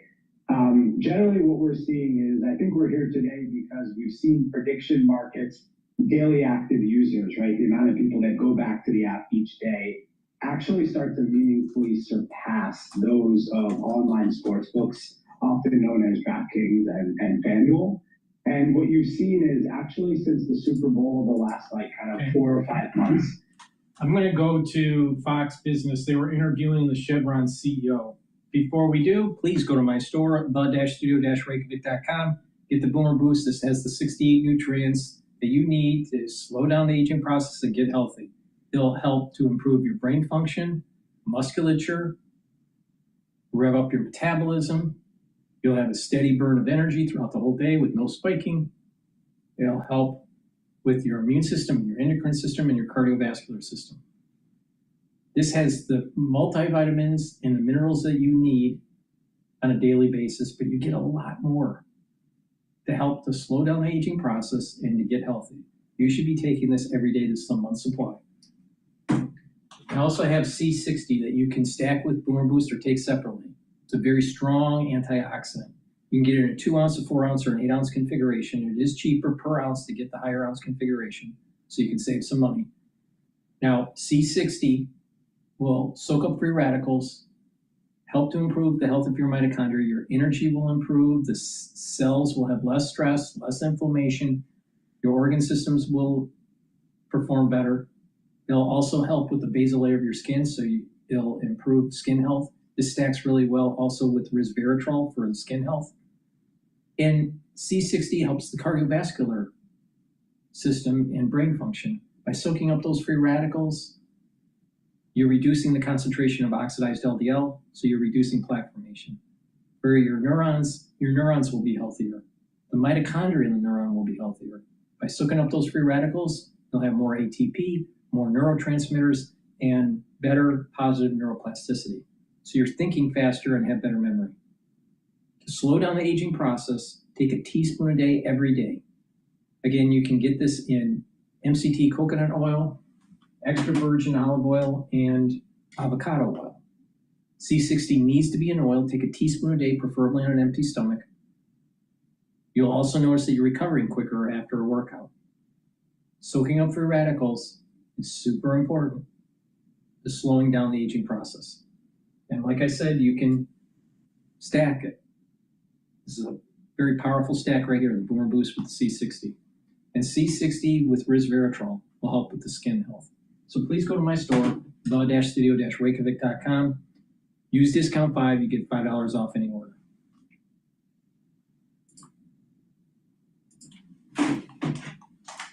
All-out quarter for Chevron with record earnings, record U.S. production, faster than expected integration with Hess, and a new deal with Microsoft to power up a data center in Texas. Joining me now is the chairman and CEO of Chevron, Mike Wirth. Mike, great to have you. Thank you so much for joining us.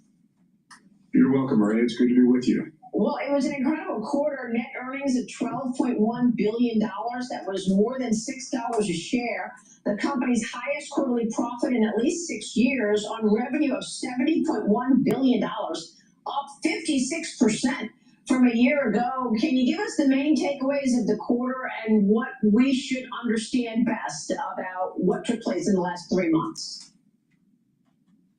The story of the quarter is one of consistent execution, strong production, and record U.S. refinery throughput. We had assets around the world that ran at or near full capacity. We set a production record in the U.S. at nearly 2.1 million barrels of oil equivalent per day. We had record refinery throughput with runs greater than 1 million barrels a day, an all-time high here in the U.S., and several refineries set all-time records. All of that critically important at a time when the world energy system has been stressed and the need for supplies to markets and customers has never been higher. I'm really proud of our people in the quarter they delivered. Yeah, congratulations. And you've been investing in this period. You know, one of the highlights, obviously, was much higher oil prices. And Mike, that's because of this war in Iran. And I want to get your take on that, because the last time we spoke, there was serious worries about security, about ships transporting through the Strait of Hormuz. What can you tell us as this war has escalated once again? Well, I'll start with your comment about growth. Our production was up 20% year on year, 5% just since the first quarter to the second quarter. So we have been investing to grow production and bring energy to the market. The issues associated with the conflict in the Strait continue, and there are new developments each and every day. We now see not only the Strait of Hormuz, but the Red Sea and the Black Sea have risks and uncertainties. So some of the challenges have expanded, and the risks to supply are very real.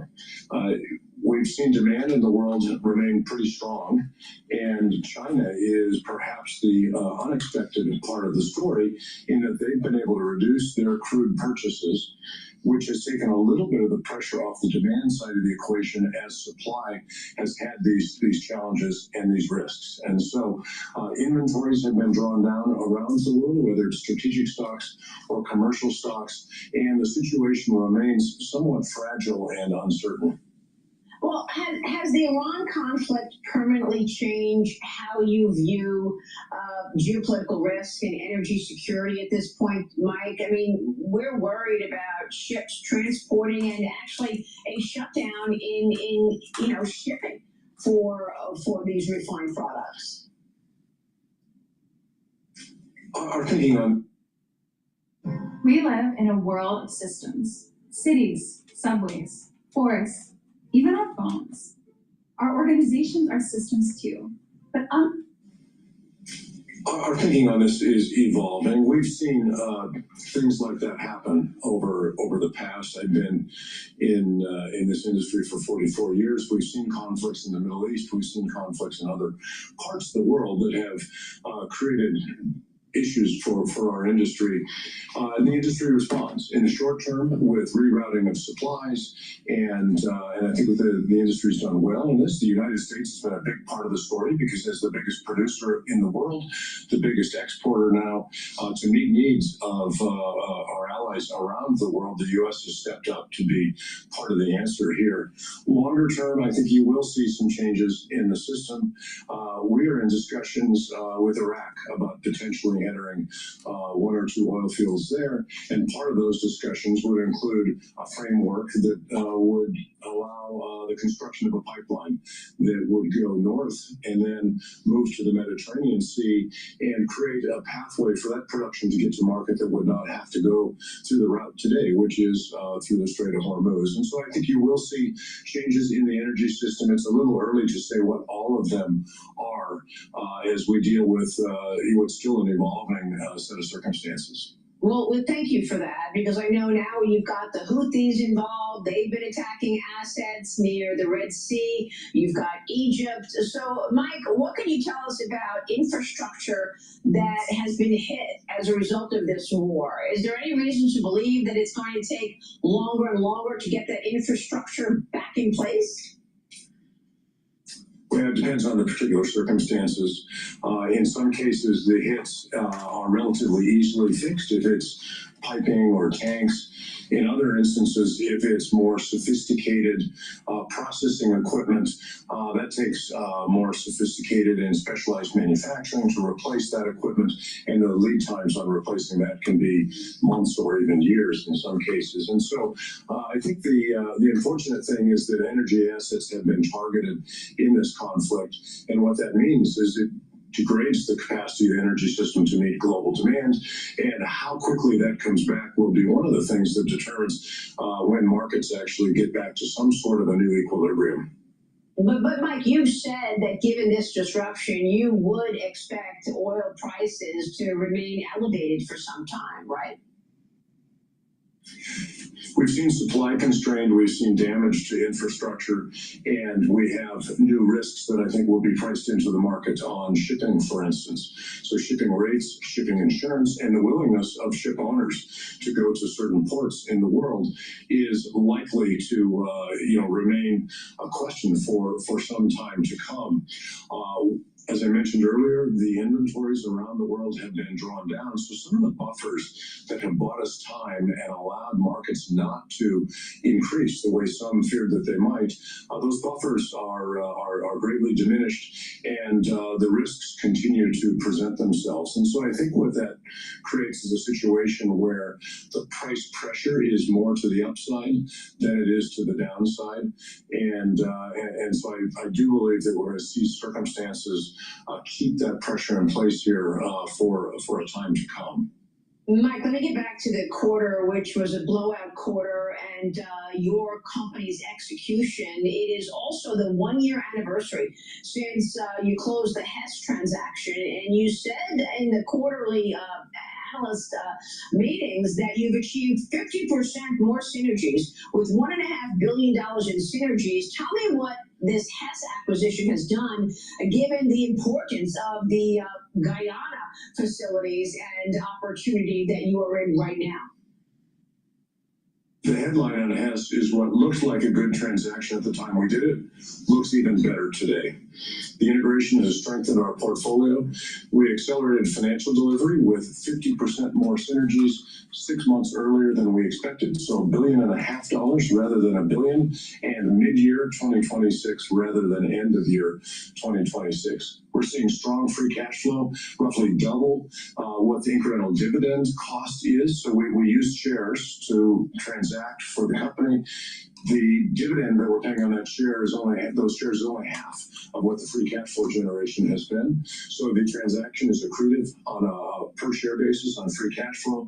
We get a bigger, stronger portfolio. It enhances and extends our growth into the 2030s. And perhaps most importantly, we've added a tremendous talent to our workforce. The people that have joined us from Hess are already making a significant contribution. They've strengthened our workforce, and this is a tremendous combination. That is wonderful, Mike. What can you tell us about the future and how sustainable these very strong numbers are? What are you expecting second half of the year? Also about production. Analysts want to know if you're going to be able to keep up this very strong production second half of the year. We've guided to 7 to 10% production growth for the full year of 2026. That guidance remains intact. We are seeing strong underlying performance in businesses around the world and have every reason to believe that we will deliver that. That's on top of growth last year and the year before. So we feel very good about that. And the reason is the quarter was not a function of some unique set of circumstances in the quarter. We've been building a stronger portfolio for the last decade. A decade ago, a little bit more than that, our production in the Permian Basin was 100,000 barrels a day. Today, our production in the Permian is greater than 1 million barrels a day. A few years ago in the Gulf of America, it was less than 200,000 barrels a day. Today, it's well over 300,000 barrels a day. We've added a couple 100,000 barrels a day in the Bakken, 400,000 barrels a day in Colorado and the DJ Basin. So we've steadily built a portfolio, particularly in the United States of America, that is much stronger than it was today, that's producing at a much higher level, and will continue to do so long into the future. We've guided to a 10% annual free cash flow growth over the years 2026 through 2030. So through the end of the decade, we've got underlying business improvement activities and production growth that will deliver value for shareholders and, most importantly, more energy for markets and consumers. Yeah, I'm glad you mentioned the Permian because I was with you at the Permian Basin and I saw Chevron's operations there in Texas, and it was incredibly impressive to see that you are continuing to tap into what has been incredibly rich content in the Permian Basin. The Permian story just keeps getting better every year. Whoa, what's that? I just built a budgeting app in Base 44. Guys, Nina just built an app. Impossible. Story just keeps getting better every year. This year, we expect to take the capital investments per barrel of oil and gas produced down by 25% from last year. And again, this comes on top of several years of performance improvements. So the story in the Permian Basin is strong and getting stronger. You know, another part of this story that I just loved looking at with regard to the Chevron overall outlook is what you're doing with AI. Because this quarter, with your announcement of an agreement with Microsoft, tells us that Chevron is not just selling oil and gas. You're actually building AI infrastructure. Tell us about this 20-year deal that you're announcing with Microsoft. I'm really excited about the deal that we've announced with Microsoft. We're helping power AI growth by delivering abundant, affordable, and reliable energy needed to scale AI. This is a 20-year power purchase agreement with Microsoft, one of the strongest companies in the world, for 2.7 gigawatts of capacity in West Texas.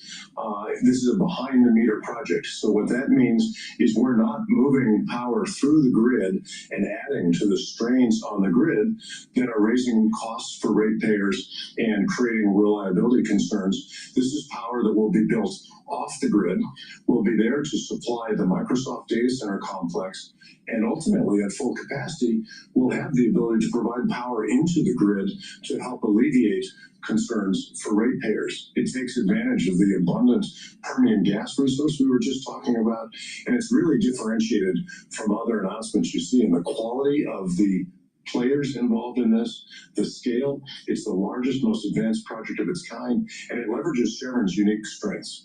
Our project execution capabilities, our strong balance sheet, our strong gas position, our long-standing relationships with people like GE, Vernova, and Microsoft. And importantly, we've already identified additional locations where we could do this again, and we're in conversations with potential customers about similar projects elsewhere. Wow, that's incredible. So does a 20-year deal on AI infrastructure mean that Chevron's earnings are less dependent on the price of oil from day to day? It's a very important attribute of this. This will be a steady stream of payments for the capacity that are uncorrelated to oil and gas prices. We're in a volatile industry. Right now, we're seeing very strong prices. 6 years ago, we saw negative prices. And prices in this industry cycle, they go up and they go down, and our cash flows reflect this. This is a project that will create a very steady stream of cash flows that will offset some of that volatility, that will hedge away some of that risk for our shareholders, and it's an interesting new model that we think has the potential to become a bigger part of our business. Well, it's incredible. Over the last week, I've been interviewing lots of officials and executives on AI, and leaders from OpenAI and Anthropic have all told me that the bottleneck for AI is no longer chips, it's power.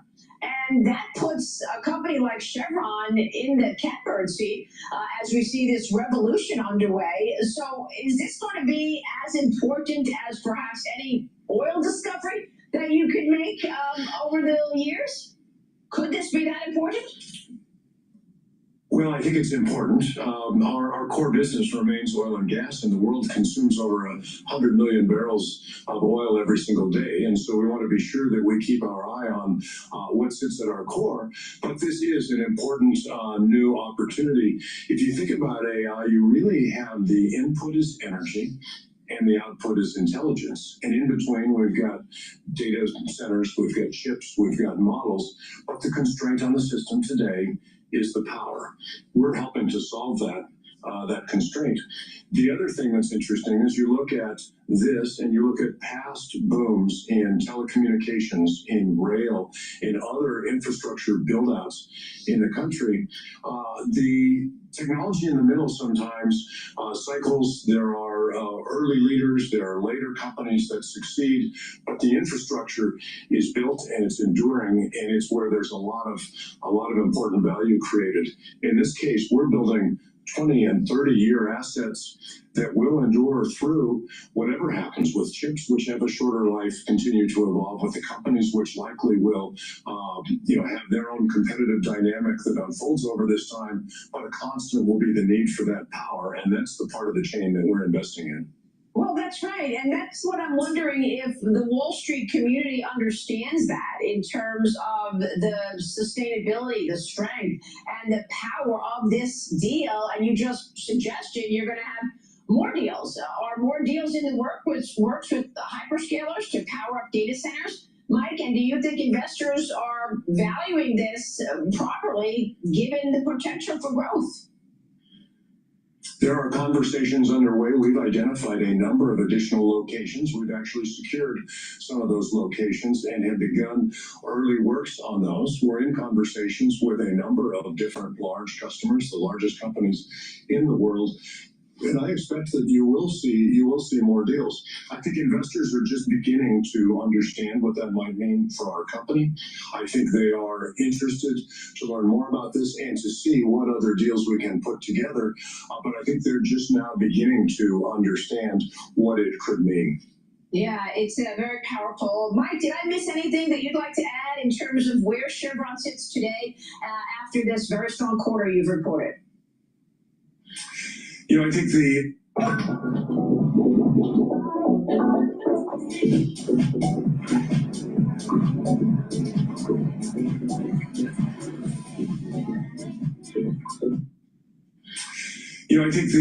one thing that I would mention is we've seen the administration take some actions that have been very helpful to markets. The Strategic Petroleum Reserve release has helped create supply.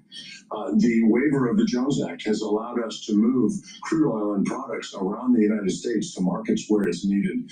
There have been some specification relaxations, which creates more supply. And so the policy actions that have been taken are the right ones. They're the ones that allow the market to work better and allow industry to move products to where they're needed. And I think there have been voices that have suggested other actions which have not been taken, some of which I think would not be helpful. And so we continue to work with governments around the world to meet the moment, and we're committed to doing everything we can to get energy supplies to a market that desperately needs them.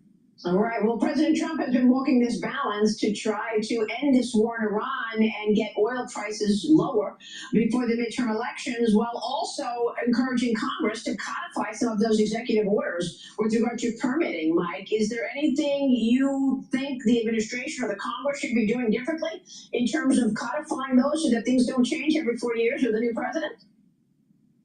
I think the biggest thing that Congress could do is pass permitting reform. This has been talked about for a long time, and there's something in it for everyone. There's something, if you like wind and solar, permitting reform is helpful for more renewables development. If you believe the grid is a problem, permitting reform is necessary for us to modernize the grid. If you believe oil and gas and pipelines are also part of the solution, permitting reform is essential there because the current system has been weaponized to stop development of our industry. I think the administration has been a champion of unshackling free markets and allowing investments to flow into our economy. And we need to get a permitting system in place that enables that. And so I think that's the single biggest thing that could be done. Understood. Congratulations on the great performance and execution, Mike, and thanks so much for being here. Always good to be with you, Maria. Good. Please go to my store, the-studio-reykjavik.com. Get the structural nano silver toothpaste. This will whiten your teeth, freshen your breath, reduce inflammation at the gum line, help the health of the gum line, and neutralize. This is very important to use every day. It has no fluoride. It is the best toothpaste that you'll be able to get. So please go to my store, get a few tubes of this toothpaste, use it every day, especially during the cold season. I also have structural nano silver gels. You can get the tube version or the quick dispenser version called Renew. They're dual purpose. You can use it as a daily skincare. You can put it on a cut. It'll help to heal the cut quicker. You can put it on your hands and lightly coat your nostrils to reduce allergens and to neutralize during the cold season. Make sure you have some at home and at work. You never know when you need it. It's very effective. Please go to my store, the-studio-reykjavik.com. Get the structural nano silver gels. I also have Max 35 and Cleanse. Max 35 or Cleanse, you take a teaspoon a day every day, swish it in your mouth, gargle about 20 seconds, and then swallow it. What this will do is boost up your innate immune system. I've been doing this protocol for over 6 years. What this will do is help to neutralize, help to improve the health of your oral cavity and your oral pharynx, maintain your mucosal barrier, and help the health of your epithelial cells. It's really important. And when you have better oral hygiene, that also helps with cardiovascular health. Please go to my store, the-studio-reykjavik.com. Get the Max 35 or the Cleanse. Use it every day.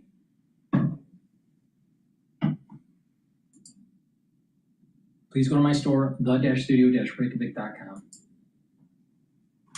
Been worse since World War II in a couple of different wars. But he talked to reporters about this at the back of the jet on the ride home yesterday on Air Force One. Listen. If it was going to be attacked, it would have been by far the biggest attack since World War II. When the Allies asked to throw it off, you got to say, well, let's see. And the reason they asked is they think there's a deal. We're talking to them in the form of a negotiation. It begins tomorrow afternoon, and we'll see if it's true. I'd love to do that. Well, we didn't get any further than 11:30 this morning. Yeah, just about a half hour ago on Truth Social, President Trump, Iranian leadership is unbelievably duplicitous, exclamation point. Who put that word in his head? They asked for a meeting, he says. Some would say beg. Talks begin with more scheduled in the immediate future. And they say opening and proudly, they're not having any discussions, that nothing is being talked about, and they're only dealing with Oman. That would be an accurate read on the news today, by the way. He goes on to write, then they go and give their usual blather in saying the Strait of Hormuz will be operated powerfully by them when it's already completely controlled by the U.S. Navy and our blockade. Or as some say, the United States wall of steel. Nothing gets through to Iran, he says, unless we want it to. Nothing will get through unless a deal or total surrender. I haven't heard those words in a minute. Whether Iran wants to admit it or not, we are, in fact, talking of a solution to a problem that they have caused for decades. It's very simple. Iran will never have a nuclear weapon. Thank you for your attention to this matter. Duplicitous is an adjective that means being deceitful, two-faced, or dishonest by hiding your true intentions behind false words or actions. In this case, unbelievably duplicitous. And that's where we start with Wendy Benjaminson. It's been a minute since we've had some time with Wendy. She's been toiling here all weekend while you were sunbathing and grilling, editing the copy that makes the terminal what it is. Our senior editor here in Washington. It's nice to see you. Nice to see you. You've been steeped in all of this all weekend, so you're primed and ready for us today on a Monday. Is he right? I mean, so he's getting one line from Iran. He's telling everyone about it on Truth, and then they turn around and tell us it's not real. So who's running this negotiation? Very good question, Joe. I mean, we can sort of ruefully laugh about this, but the serious problem is the complete lack of transparency from the U.S. government. And then, yes, I find it completely believable that Iran is being duplicitous or running their own domestic politics game, just like Trump is, right? So, yesterday, as you saw in that clip, he said that Monday afternoon talks begin, and then this morning he says that they're not. But we didn't know when he said that the talks would begin Monday afternoon. We would love to ask him, with whom? At what level? What are the topics about? Is it Kushner and Witkoff talking to actual Iranian cabinet members? Is it Trump and a president? Is it, or are these, incredibly technical talks about uranium? Right. We don't know. Iran says they're not happening, and Iran says we do know. This is a fact. Iran and Oman are talking about administering the strait. Yes. But we have some reporting that part of the strait, they're creating a path to go through. They're planning on administering this, but that has nothing to do with the U.S. And part of the strait, we have reporting this morning that is mined, so that can't happen. Ships can't start taking that path anytime soon. And then you've got the blockade at the exit. So Trump's statements, he thinks may be straightening things out for the American people, but they're just not. They're just confusing things. So going back to where we were before that post, this is Bloomberg's reporting from this morning. You probably edited the copy. President Trump said new Iran talks would begin Monday afternoon after he called off a planned attack on Iran, partially in response to pleas from allies in the Middle East, including Saudi Arabia. So there are no talks this afternoon? Or do we not know? I don't know. Okay. I mean, Trump says there are. That is what he said last night. The duplicities seem to make me think maybe no talks. Yeah, the Iranians say there aren't, but it's very difficult to tell in this war who is right and who is speaking the truth. I mean, in every other war I've covered, which unfortunately is several, there are daily briefings at the Pentagon. There are daily briefings at the State Department. Yes. There are talks in a hotel where there is a pool of reporters outside, and someone will come out and explain to everyone what's going on to the extent that they can. But they'll give you a state of play. If you see everyone walk off in a huff, it's a pretty good sign that things aren't going well. If you see people hugging, it's too volatile. What's going on with these negotiations? This is the reason why I created a hedge for the oil position. Buying and shorting oil futures. So right now, oil is trading at 79.70. It's just slightly above at the moment the 79.62 resistance level, and it's just hovering there, hovering. Big question. I suspect that on Tuesday, maybe Wednesday, we hear that the negotiations fail. Oil will spike.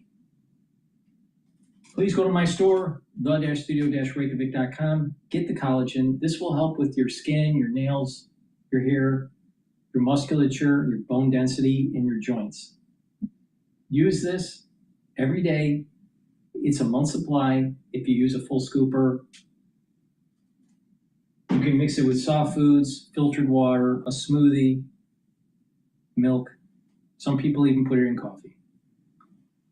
Collagen. Collagen is a great way to help to remodel your joints if you have arthritis or a sports injury.